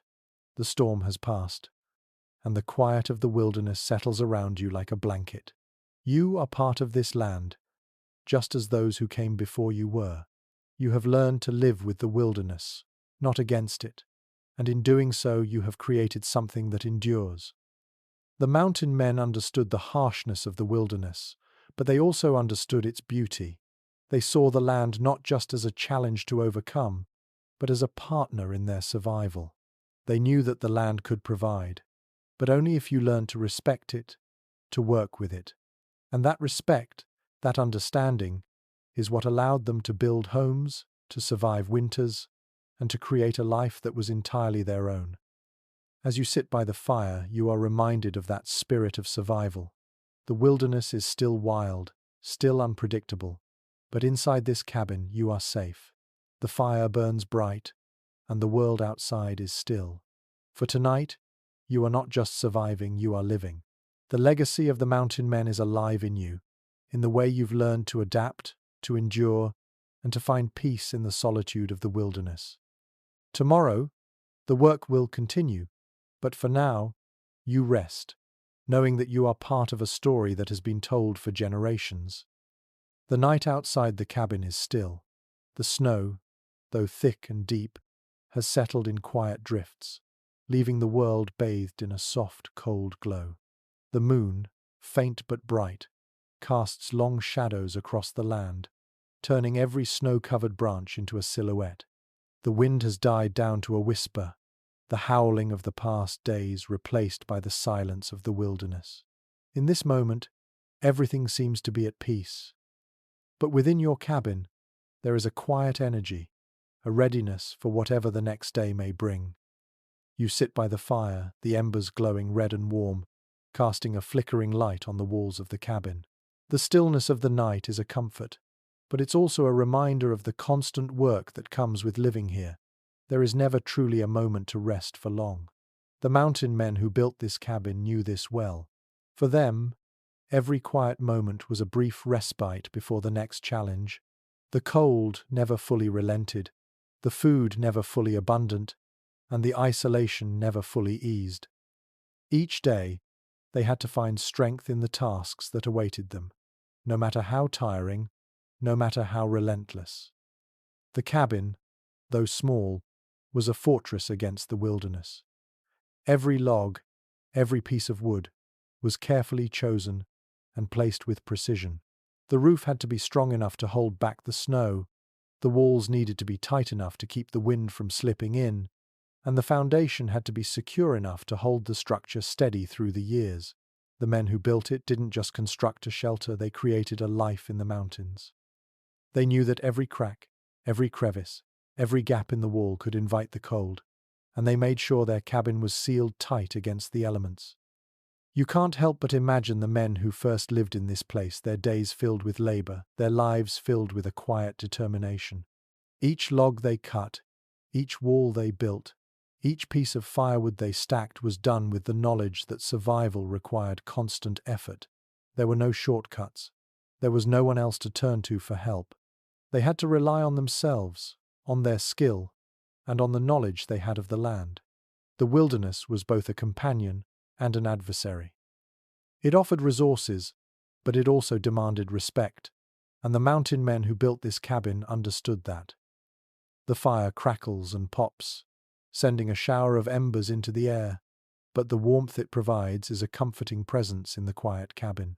The night outside is cold, the kind of cold that seeps into the bones, but inside, the hearth offers a respite. The mountain men would have felt the same way. This fire, this warmth, was their lifeline. It was what kept the frost at bay, what allowed them to cook, to dry their clothes, to stay alive. The fire wasn't just a source of heat, it was the pulse of their cabin, the thing that allowed them to survive. The storm may have passed, but the wilderness is never truly still. Tomorrow, more work will be waiting. The firewood needs to be replenished, the traps checked, the cabin maintained.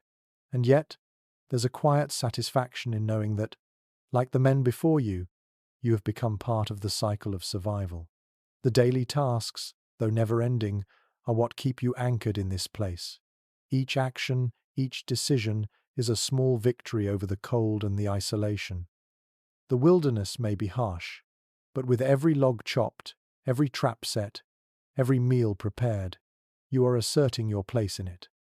The mountain men who first lived here were constantly adapting to the challenges around them. They learned how to use every resource at their disposal.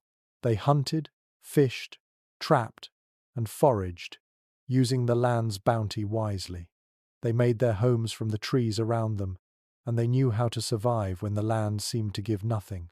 They understood the rhythms of the wilderness, the seasons, the weather, the movement of animals, and they learned to work with those rhythms. It was a way of life, a way of being, that required both skill and patience. As you sit by the fire now, you feel a deep connection to them. Their legacy lives on in the very cabin you sit in the fire that burns steadily, in the tasks that await you tomorrow. The mountains, the cold, the isolation, they remain, as they always have. But now, you are part of the story. You too have learned to survive in this world, to make a life in a place that seems to offer nothing. But with each day, with each task, you carve out your place here, just as they did. Tomorrow will bring new challenges. The cold will return, the wind will howl again, and the work will continue. But for tonight, the fire is warm, and the cabin stands firm against the storm. The mountain men who lived here before you built their lives with their hands, and now you are carrying on that legacy. The fire crackles in the hearth, and the stillness of the night reminds you of the strength it takes to survive in the wilderness. You are part of that strength, part of that spirit, and as you rest by the fire, you know that you are not alone. The cabin is your refuge, your home, and as long as the fire burns, as long as the logs stand strong, you will continue to endure. Tomorrow, the work will resume, the cold will challenge you again.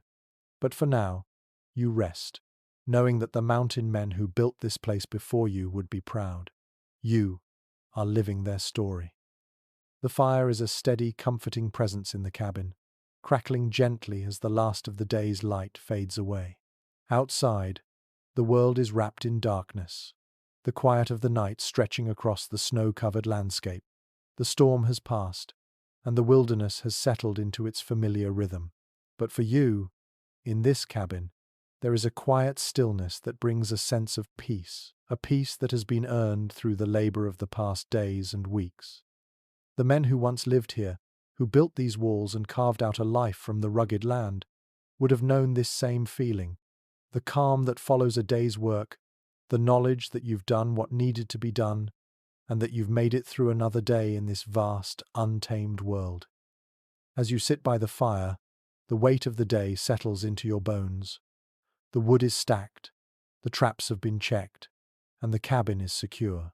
The familiar tasks are done, and now you are left with the quiet of the evening to reflect. The mountain men who built this cabin lived their lives much like this, steadily, quietly, always working toward the next task, the next challenge. There was no end to the work, but in each task they found purpose. They didn't seek comfort or luxury. They sought survival, and they built their homes with the understanding that every part of their shelter had to contribute to that goal. The isolation they faced wasn't just physical, it was emotional too. To be so far removed from civilization, to live in such a remote place, meant that they had to rely on themselves for everything. There were no neighbors to rely on, no community to share burdens with. They were alone with the land, and they had to learn to find strength in that solitude. The cabin, though small and humble, was a place of refuge, a space that offered both safety and peace, even amidst the harshness of the surrounding wilderness.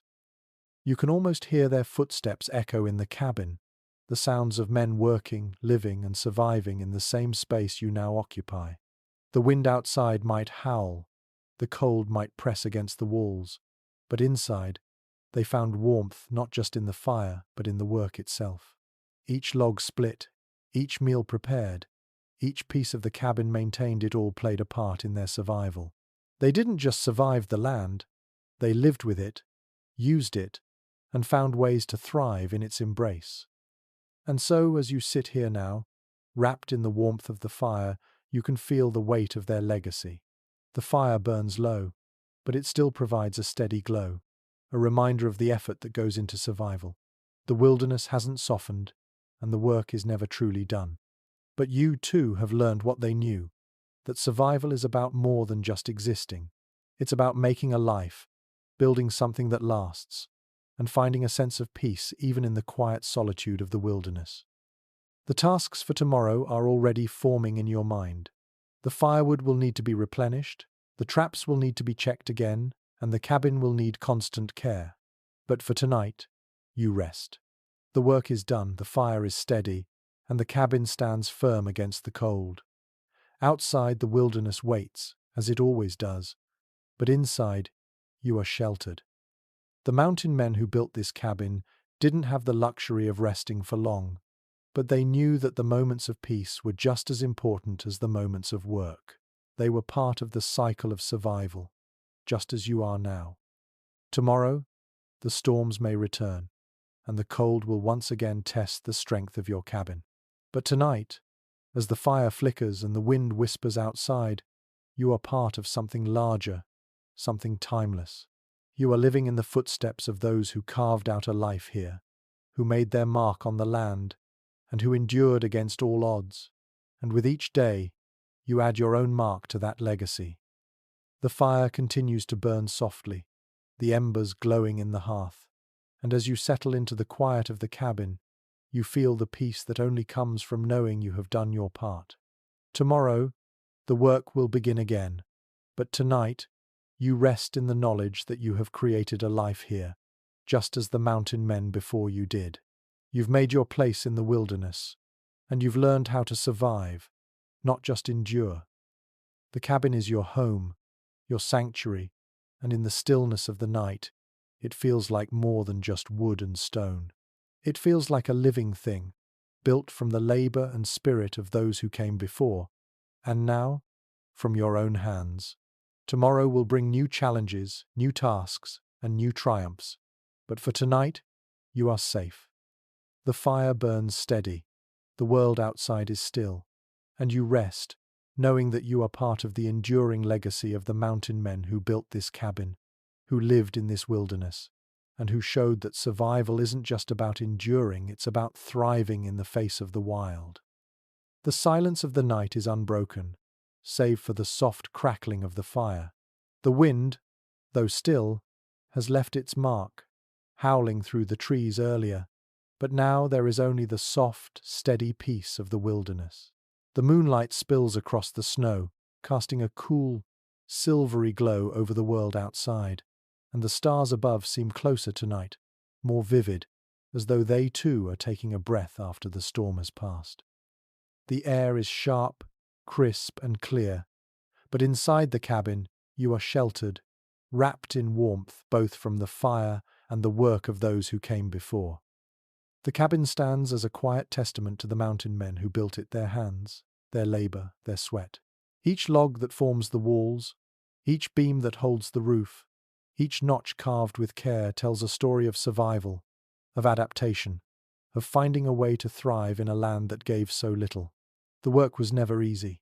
It was unrelenting, just as the land was, but it was in the constant labor that they found their purpose, their rhythm. There was no room for complacency. Every day was a fight against the elements, a battle to maintain what they had built, to ensure that their shelter, their fire, their food would last. And now, as you sit by the fire, you realize that the same rhythm has settled into your bones. The work that once felt like an endless list of tasks is now second nature. The chopping of wood, the tending to the fire, the checking of traps, these actions, simple in their own right, have become the heartbeat of your existence. They are no longer burdens, but rituals. Each task you perform is not just for survival, it's a part of something larger, something that connects you to those who came before. The men who built this cabin knew the value of every small action, for in the wilderness, nothing could be taken for granted.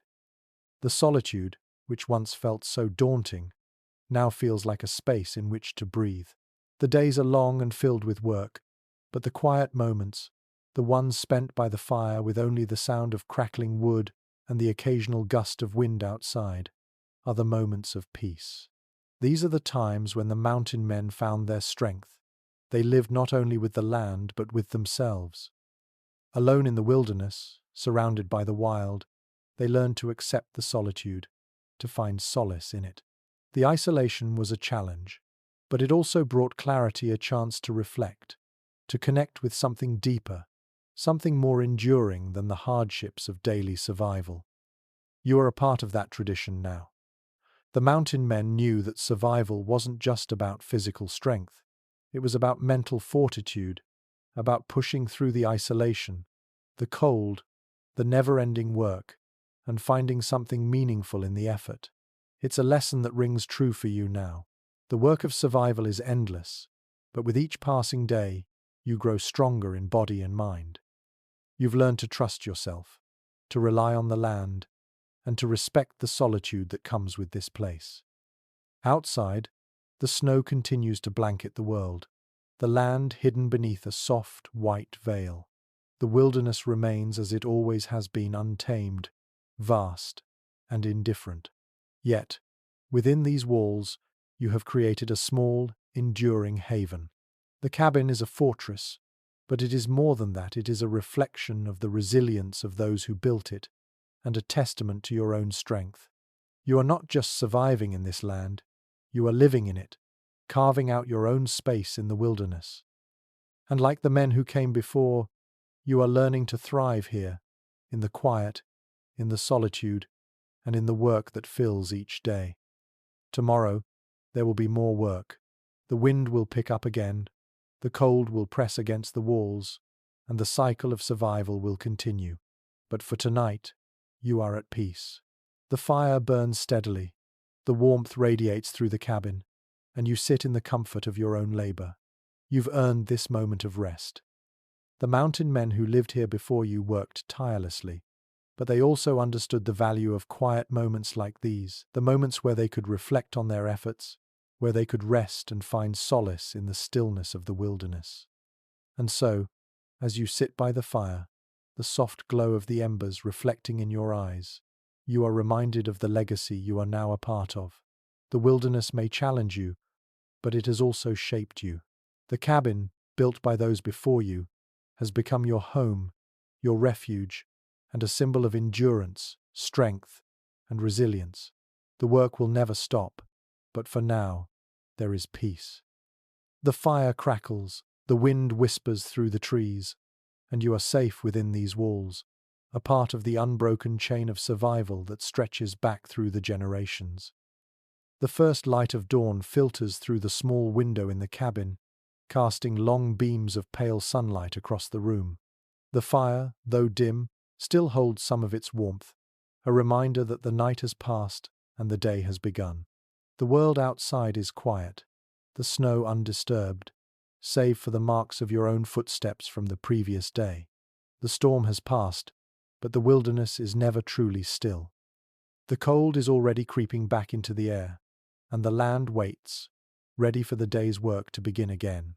The mountain men who lived here before you knew this rhythm well, the quiet that followed the storm, the stillness that would always be broken by the demands of survival. You stand, stretching, and take a moment to feel the cool air against your skin. The cabin feels warm in contrast, the hearth a steady presence that has kept the cold at bay. The fire is already beginning to fade, but the embers still glow faintly, a reminder of the night's warmth. The mountain men who built this cabin knew the importance of the fire. It was more than a source of warmth, it was their lifeline. Without it, the cold would overtake them, and without that constant heat, their chances of survival would diminish drastically. But survival in this wilderness required more than fire. It required knowledge, skill, and constant vigilance. The men who built this cabin had to be resourceful, always preparing for what the next season would bring. They had no stores of food to fall back on, no markets to visit when the harvest was poor. They relied on the land, its animals, its plants, its rivers for their survival. They knew how to hunt, how to trap, how to preserve food, and how to make use of everything the land provided. Every day was spent working, whether it was gathering firewood, checking the traps, mending the cabin, or preparing food. And each day, as the tasks were completed, they found satisfaction in knowing they were one step closer to enduring another day in the wilderness. As you prepare for the day ahead, you feel that same sense of connection to those men. The work is never-ending, but it is part of what keeps you grounded here. The tasks may seem small, chopping firewood, checking traps, repairing the cabin, but they are the foundation of survival. The mountain men didn't have the luxury of convenience. They didn't have a community to rely on, no one to help them when they needed it most. They built their homes with their own hands and kept them standing with the same effort. They created a life in the wilderness, and through their hard work, they carved out a place where survival was not just possible, but achievable. The air is cold when you step outside, the breath catching in your throat as it hits your lungs. The landscape, though stunning in its stillness, is harsh. The snow, deep and undisturbed, stretches for miles, the trees standing silent like sentinels in the distance. The world is waiting, but it is a waiting that will require effort. There are traps to check, firewood to gather, and repairs to make. But there is also a beauty to the landscape, a raw, untouched quality that speaks to the solitude and the freedom of this life. The mountain men who once lived here saw this beauty, but they also understood the danger it held. The wilderness could be unforgiving, but with every day of work, they forged a connection with the land, learning its rhythms, respecting its power, and using it to survive. As you make your way to the traps, the crisp sound of snow underfoot is the only sound that breaks the silence. Each step, though simple, feels significant, as though you are becoming a part of the land, as though each footfall is a mark of your presence in a place where few dared to live. The traps, carefully set, stand as reminders of the mountain men's ability to adapt. They relied on these traps to catch smaller game when larger animals were scarce. The land may have been harsh, but the men learned how to work with it, how to use its resources to feed and sustain them. The work of checking the traps is as familiar as the morning routine. The cold, the silence, the steady rhythm of the task, it all feels like a continuation of something that's always been. The mountain men who lived here were never really alone. They were part of a community, bound by the land and the tasks they shared. The traps, like the cabin, were a part of the way they lived. They weren't just about catching food, they were about creating a life that depended on the land, the seasons, and the ability to adapt. After the traps are checked and the firewood gathered, you return to the cabin, feeling the weight of the day's work, but also the quiet satisfaction that comes with it. The cabin is secure, the fire is burning, and the land has once again offered its bounty. The work is never truly done, but you are ready for whatever comes next. The legacy of the mountain men lives on in this cabin, in the tasks that fill your day, and in the way you've learned to live with the wilderness. They understood the importance of each moment, of each task, of each piece of the puzzle that made up survival. And now, you understand it too. The wilderness is vast, and the work is unceasing. But for tonight, the cabin is warm, the fire is steady, and you are safe. The storm may return, the cold may press against the walls, but you are part of the land now, part of the legacy of those who lived and thrived here before you. And tomorrow, you will continue the work, just as they did. You will continue to survive, to adapt, and to thrive. The fire has burned low now, the flickering orange glow casting long shadows on the cabin walls. The storm outside, though it lingers in the air, no longer seems as fierce. The snow still piles up in thick drifts around the cabin, a reminder that the wilderness is always present, ever-changing, and untamed. But inside, you find a sense of quiet peace. The constant work of the past days has settled into your bones, and the rhythm of the wilderness has become familiar, like the sound of the wind through the trees. You can't help but think about the men who built this cabin, the mountain men who once lived here in solitude, carving out a life in this vast, unforgiving land. They too must have known the peace that comes after a day's work, when the fire crackles in the hearth and the storm howls outside. But within these walls, there is warmth, safety, and a sense of accomplishment. The life they lived was one of constant effort, never-ending challenges, and yet they found something profound in it, a connection to the land and to the very act of survival. The cabin itself is a reflection of their resilience. Every piece of wood, every stone, every corner that has been carefully crafted speaks of their ingenuity and determination. The walls are strong, the roof solid, and the hearth, though now dim, has always been a symbol of their fight against the cold. It wasn't just about building a shelter, it was about building a place that could stand the test of time, a place where they could endure. And they did.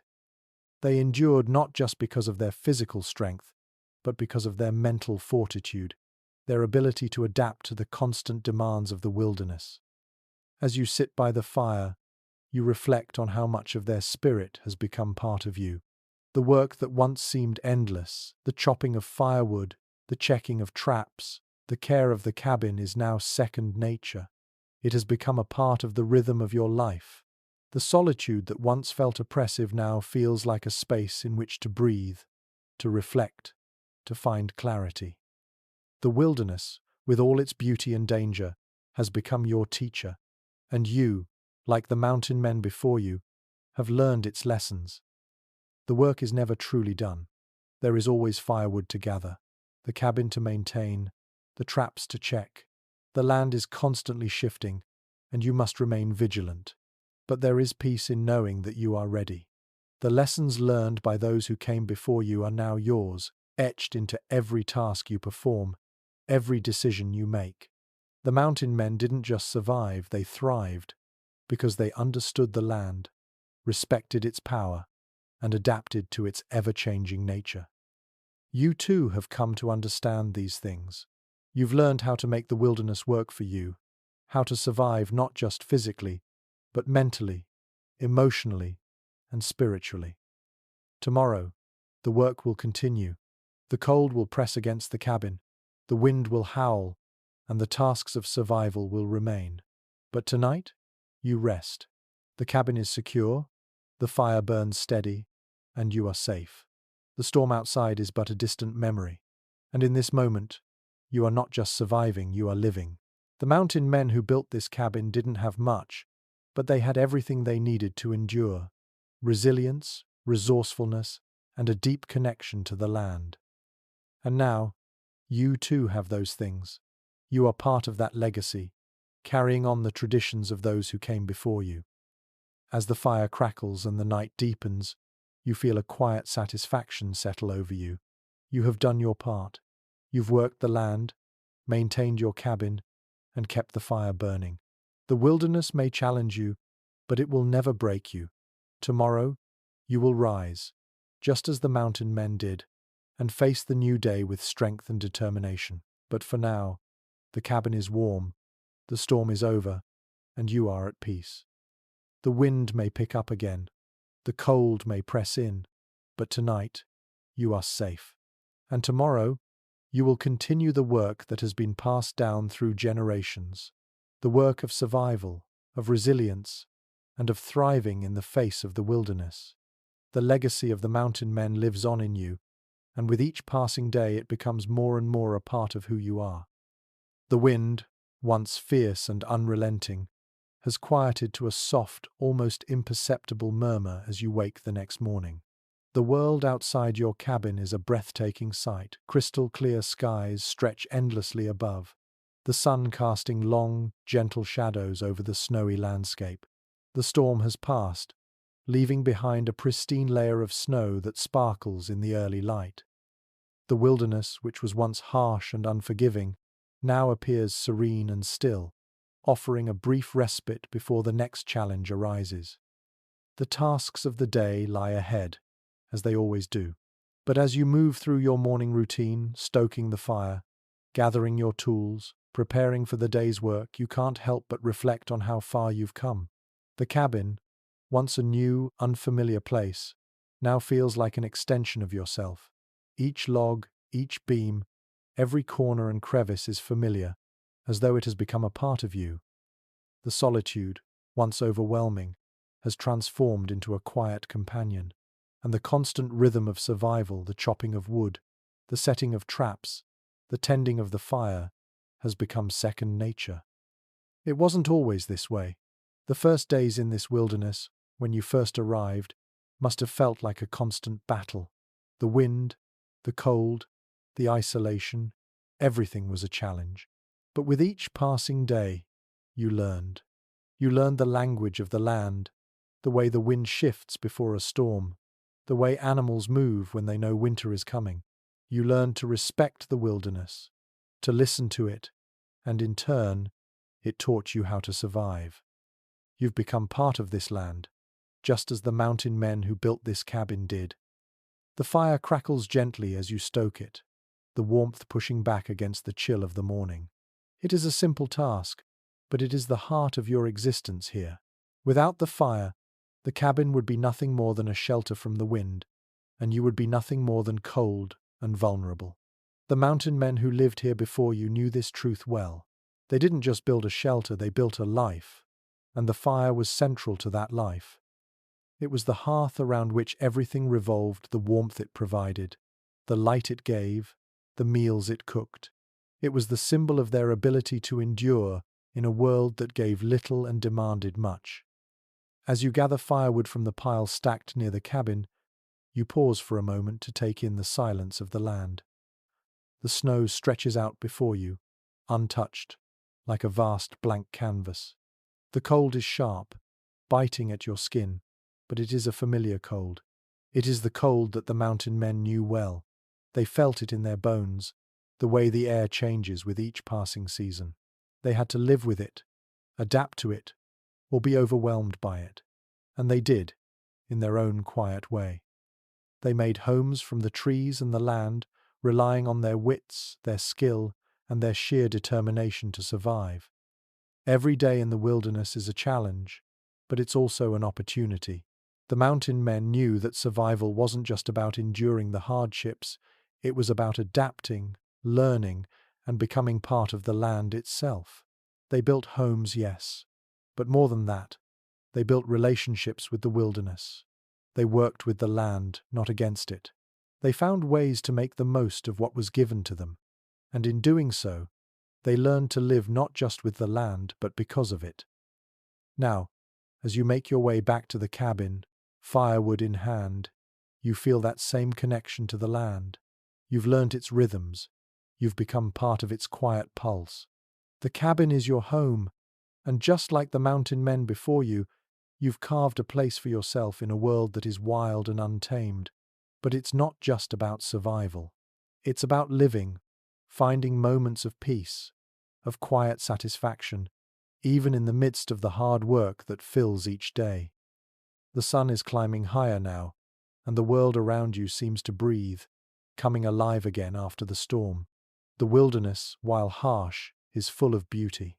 The trees, weighed down by snow, glisten in the light. The air is crisp and fresh, and the world feels open, vast, and full of possibility. The mountain men who built this cabin didn't just survive. They lived with the land, respected it, and became a part of it. Their cabins, like yours, are symbols of endurance, of the quiet strength that it takes to live in a place that demands so much. As you sit by the fire later, your work done for the day, you understand that the legacy of the mountain men is not just in the cabin or the tasks they performed. It's in the way they adapted to the world around them, finding strength not just in the physical work but in their ability to understand the land, to move with its rhythms, and to live alongside it. You too are living in that legacy, learning to survive, to adapt, and to thrive in the wilderness. Tomorrow will bring new challenges. The work never ends. But for tonight, the fire burns steady, the cabin is warm, and the land outside is quiet. The wilderness remains unchanged, but you have changed. You have become part of it, just as those who came before you did.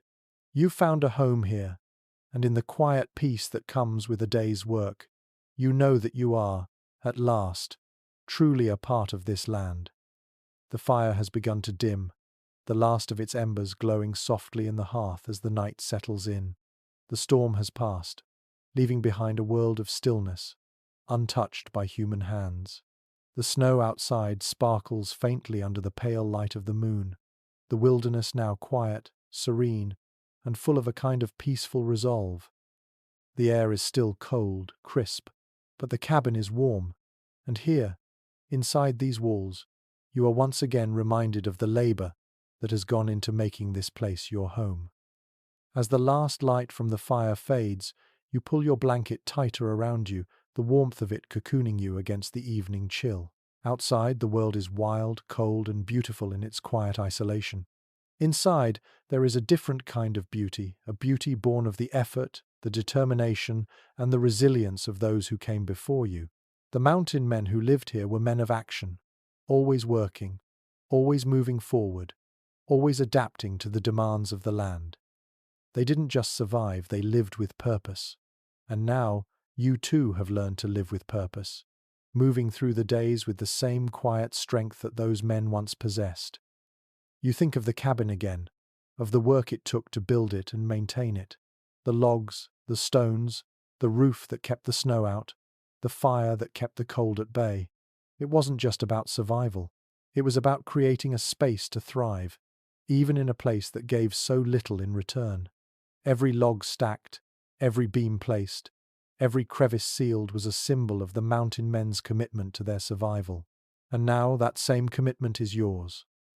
The work is never truly finished, but it's that work, the chopping, the gathering, the tending, that makes this cabin a home. The men who lived here before you knew that the land would never give anything for free. It required constant effort, constant attention. The wilderness could not be tamed, it could only be worked with, understood, respected. They learned how to live in harmony with the land, not as masters of it, but as partners. It wasn't always easy, and it wasn't always pretty, but it was a life they carved out with their own hands. Their legacy lives on, not just in the walls of this cabin, but in the way you live each day.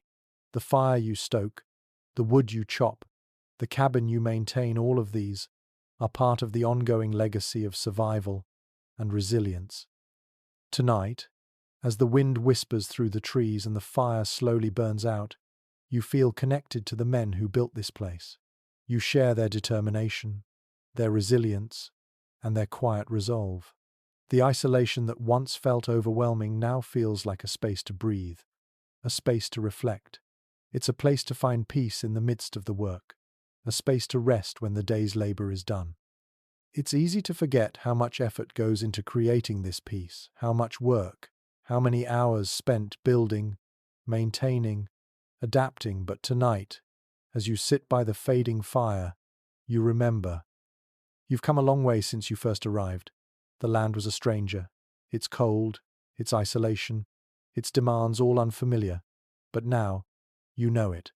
You understand its rhythms, its patterns, its challenges.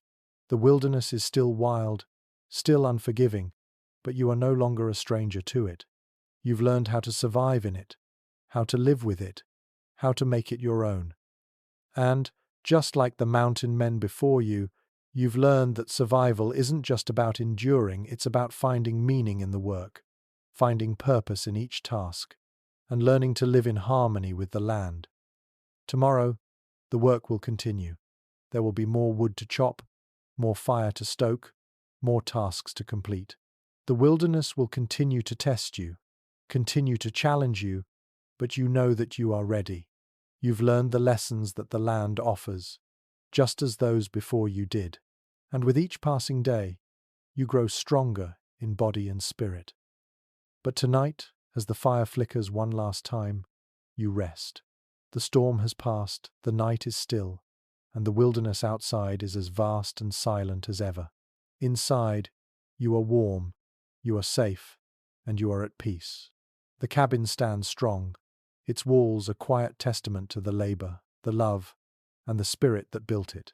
Tomorrow will bring more challenges, but tonight, you have earned this moment. You have earned the rest, the quiet, and the peace that comes with knowing you've survived another day. The world outside may be wild and untamed, but in this cabin, you've found a space to breathe, to reflect, and to thrive. And as the last of the fire burns out, you close your eyes, knowing that the legacy of the mountain men lives on in you. Tomorrow, you will rise again, ready for whatever the wilderness has in store. The stillness of the night has deepened, the cabin now resting in a quiet lull that mirrors the vastness of the wilderness beyond. The fire is no more than a glowing remnant of what it once was, the embers now soft and warm, holding on to the last flicker of the day's life. Outside, the snow-covered land lies undisturbed, the moonlight casting long shadows on the earth, a landscape unchanged, as if frozen in time. There is something peaceful in that stillness, something profound in knowing that the land remains constant, that it holds a history older than any man who has walked its surface. Inside your cabin, the wind can be heard faintly as it dances through the cracks, but it no longer feels as fierce as it did earlier. The storm, with all its force and fury, has moved on, leaving behind only the remnants of its presence. The snowdrifts that have piled up against the cabin are like the quiet remnants of a battle won. You are safe now, within these walls, surrounded by the things that keep you warm and alive. The fire may have died down, but its warmth still lingers, a reminder of the energy that went into keeping it alive. You think about the mountain men again. They lived through the same storms, the same isolation, the same relentless rhythm of survival that you now know so well. They too knew what it was like to feel the wind howl outside, to hear the quiet settle after a storm, and to find comfort in the warmth of a fire that was stoked with care and attention. The legacy of those men is not just in the cabin they built, but in the lives they lived, the quiet, unspoken resilience that saw them through the hardships of the wilderness. As you lay down, pulling your blanket tighter around you, you find a moment of peace. The work has been done for the day, and tomorrow will bring new challenges, new tasks, and new opportunities. But for tonight, you rest. The cabin is warm, the land outside is silent, and the fire has given way to a quiet calm. The world outside might seem vast and overwhelming, but inside these walls you are safe. This, after all, is what survival is about. It's not just about enduring the cold, the storms, or the loneliness. It's about creating a life in the face of it all. The mountain men who built this cabin had no illusions about the wilderness. They knew it was a place of constant change, where one could never truly relax, never let their guard down. And yet, they built homes, they built lives, and they found ways to thrive. They used the land as a tool, shaped it to their needs, and made it their own. And in that, there was beauty. In the very struggle to survive, there was the creation of something lasting, something that could endure long after the men themselves were gone. You feel connected to them now, not in a way that's grand or romantic, but in the quiet, everyday actions that make up life. The work that fills your days, the rhythm of survival, the slow, steady march of time in this wilderness, it's all part of that same legacy. The mountain men didn't have much, but they made the most of what they had. They understood that survival required both physical labor and mental strength. They knew that to live in the wilderness was to constantly adapt, to constantly find a way forward, no matter how difficult the day might seem. And now, you are part of that cycle. The wind may rise again, the snow may fall harder, and the cold may come back with a vengeance, but you, like the men before you, will continue. You will gather wood, stoke the fire, check the traps, and maintain the cabin. The rhythm of survival will continue, and with each passing day, you will become more deeply woven into the fabric of this land. You'll learn its moods, its challenges, and its rewards, and in doing so, you'll make a life here. The wilderness will always be wild, but it will no longer be a stranger to you. Tomorrow, the work will begin again. The land will demand more of you, the cold will return, and the tasks will never truly stop. But tonight, you are warm. The fire may have burned down, but the warmth it gave you still lingers in the room. The mountain men who built this cabin would have known this moment, the quiet peace that comes after the work of the day is done. The wilderness will never be fully tamed, but it can be lived with, respected, and understood. And as you drift off to sleep, you know that you have done your part in this great, ongoing cycle of survival. The storm has passed, the night is still, and you, like the men who came before you, are part of the land, part of the cabin, and part of the unbroken thread of resilience that runs through this wilderness. The quiet of the night deepens as you awaken to the soft glow of early morning light spilling through the cabin's small window. The wind outside has returned to a gentle whisper, and the snow-covered world appears untouched, as if the land itself is holding its breath. The fire, though nearly out, still offers some warmth, its embers glowing faintly in the hearth. The cabin feels cozy, safe an anchor in the otherwise wild, untamed landscape. As you stretch, feeling the remnants of the night's rest settle into your bones, you pause to listen. The wilderness outside is both tranquil and vast, its silence only broken by the occasional shift of snow on the roof or the soft creak of the cabin. The peace feels hard-earned, a product of the steady rhythm of life that you've come to know over these past days. Every log you've chopped, every trap you've set, and every meal you've prepared is now a part of the fabric of your existence here. The mountain men who lived in this cabin knew the value of this quiet. They knew that amid the challenges of the wilderness, there would be moments like this, moments of peace earned through hard work, resilience, and an understanding of the land. You move slowly, deliberately, feeling the cool air of the cabin against your skin. The first task of the day awaits. The fire must be stoked, the traps checked, and more firewood gathered. The cabin, though warm, requires constant attention. The elements do not relent. The wind continues to press against the walls, and the cold seeks every opportunity to creep inside. But you are prepared. The tasks are familiar, a part of your daily rhythm. Like the men before you, you've come to understand that the work is not just a means to an end, it's a vital part of this life, a constant reminder that survival requires effort and care. The fire is quickly rekindled, and its warmth begins to spread through the cabin. You gather your tools and head outside, the cold immediately biting at your skin. But the sensation is not unfamiliar. The cold is part of the land, and though it is harsh, it is also beautiful in its quiet, crystalline clarity. The snow crunches beneath your boots as you make your way toward the traps, and the world around you is still silent, save for the occasional rustle of the wind in the trees. There is something peaceful about this, about moving through the land with purpose, knowing that each step brings you closer to maintaining the life you've built here. As you check the traps, you find them empty once more. But this too is part of the rhythm. The wilderness does not yield its bounty easily. It requires patience, persistence, and a deep understanding of its cycles. The mountain men who lived here before you understood this.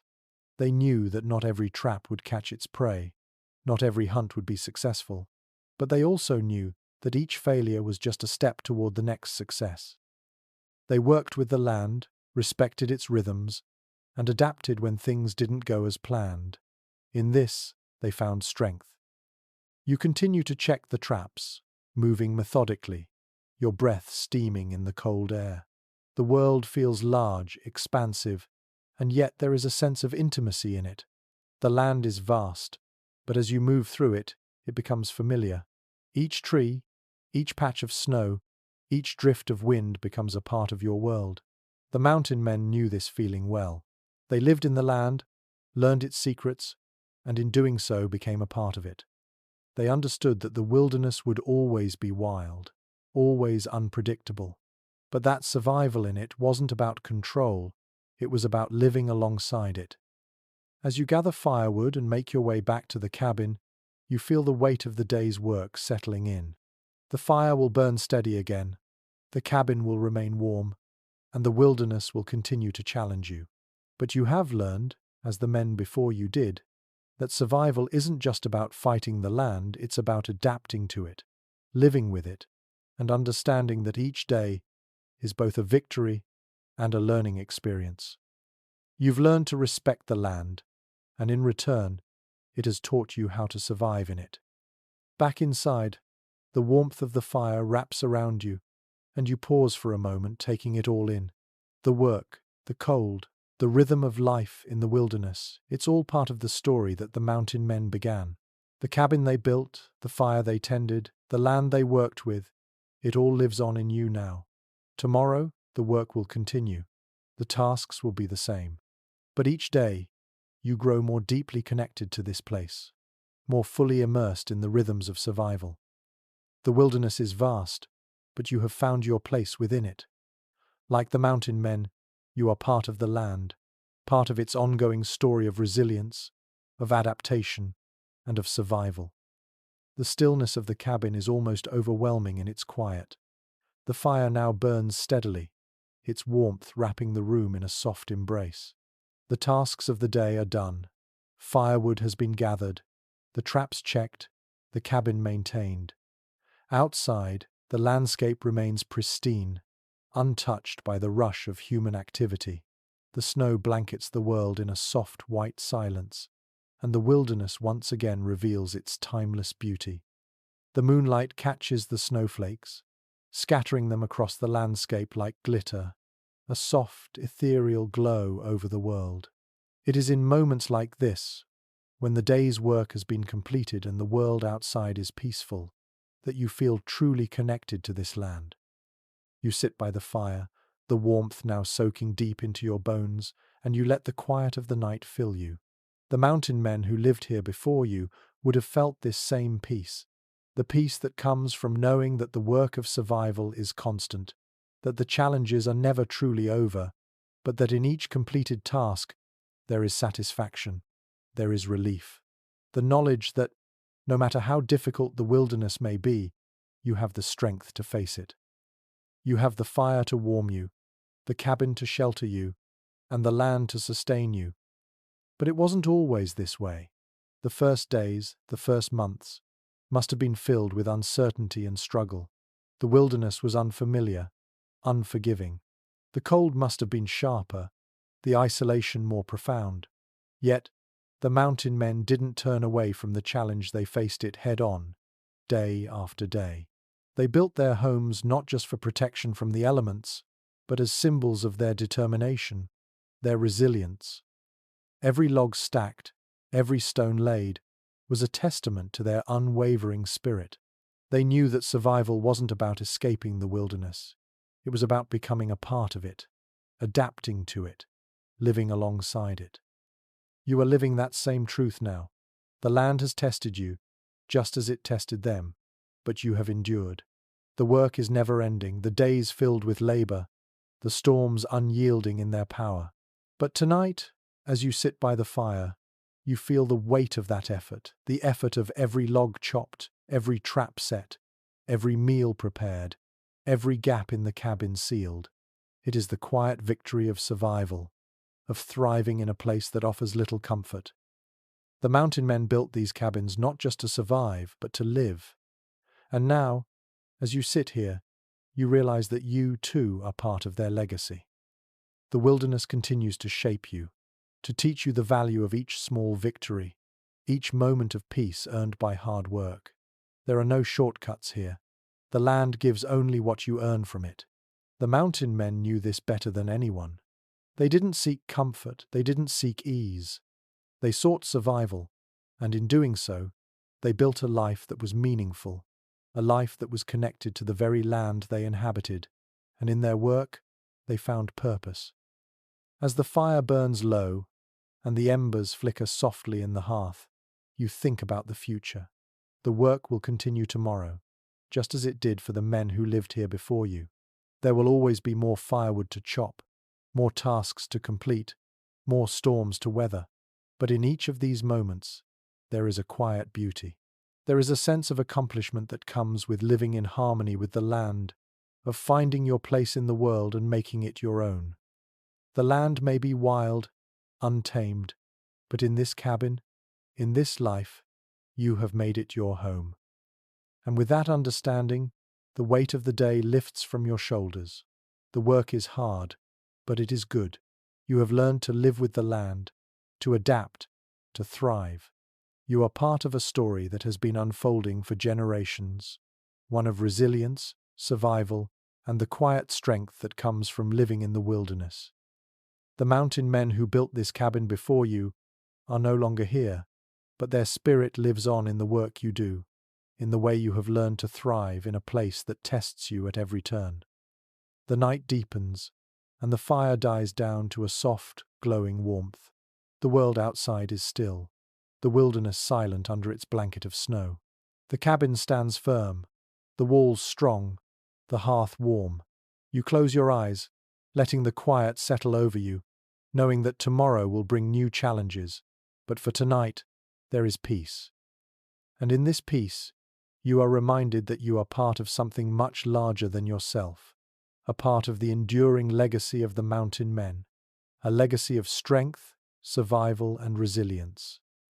As you drift into sleep, the world outside remains untouched, and inside, the cabin holds its quiet promise that as long as you have the strength to endure, the land will continue to provide. And tomorrow, you will rise again to meet it.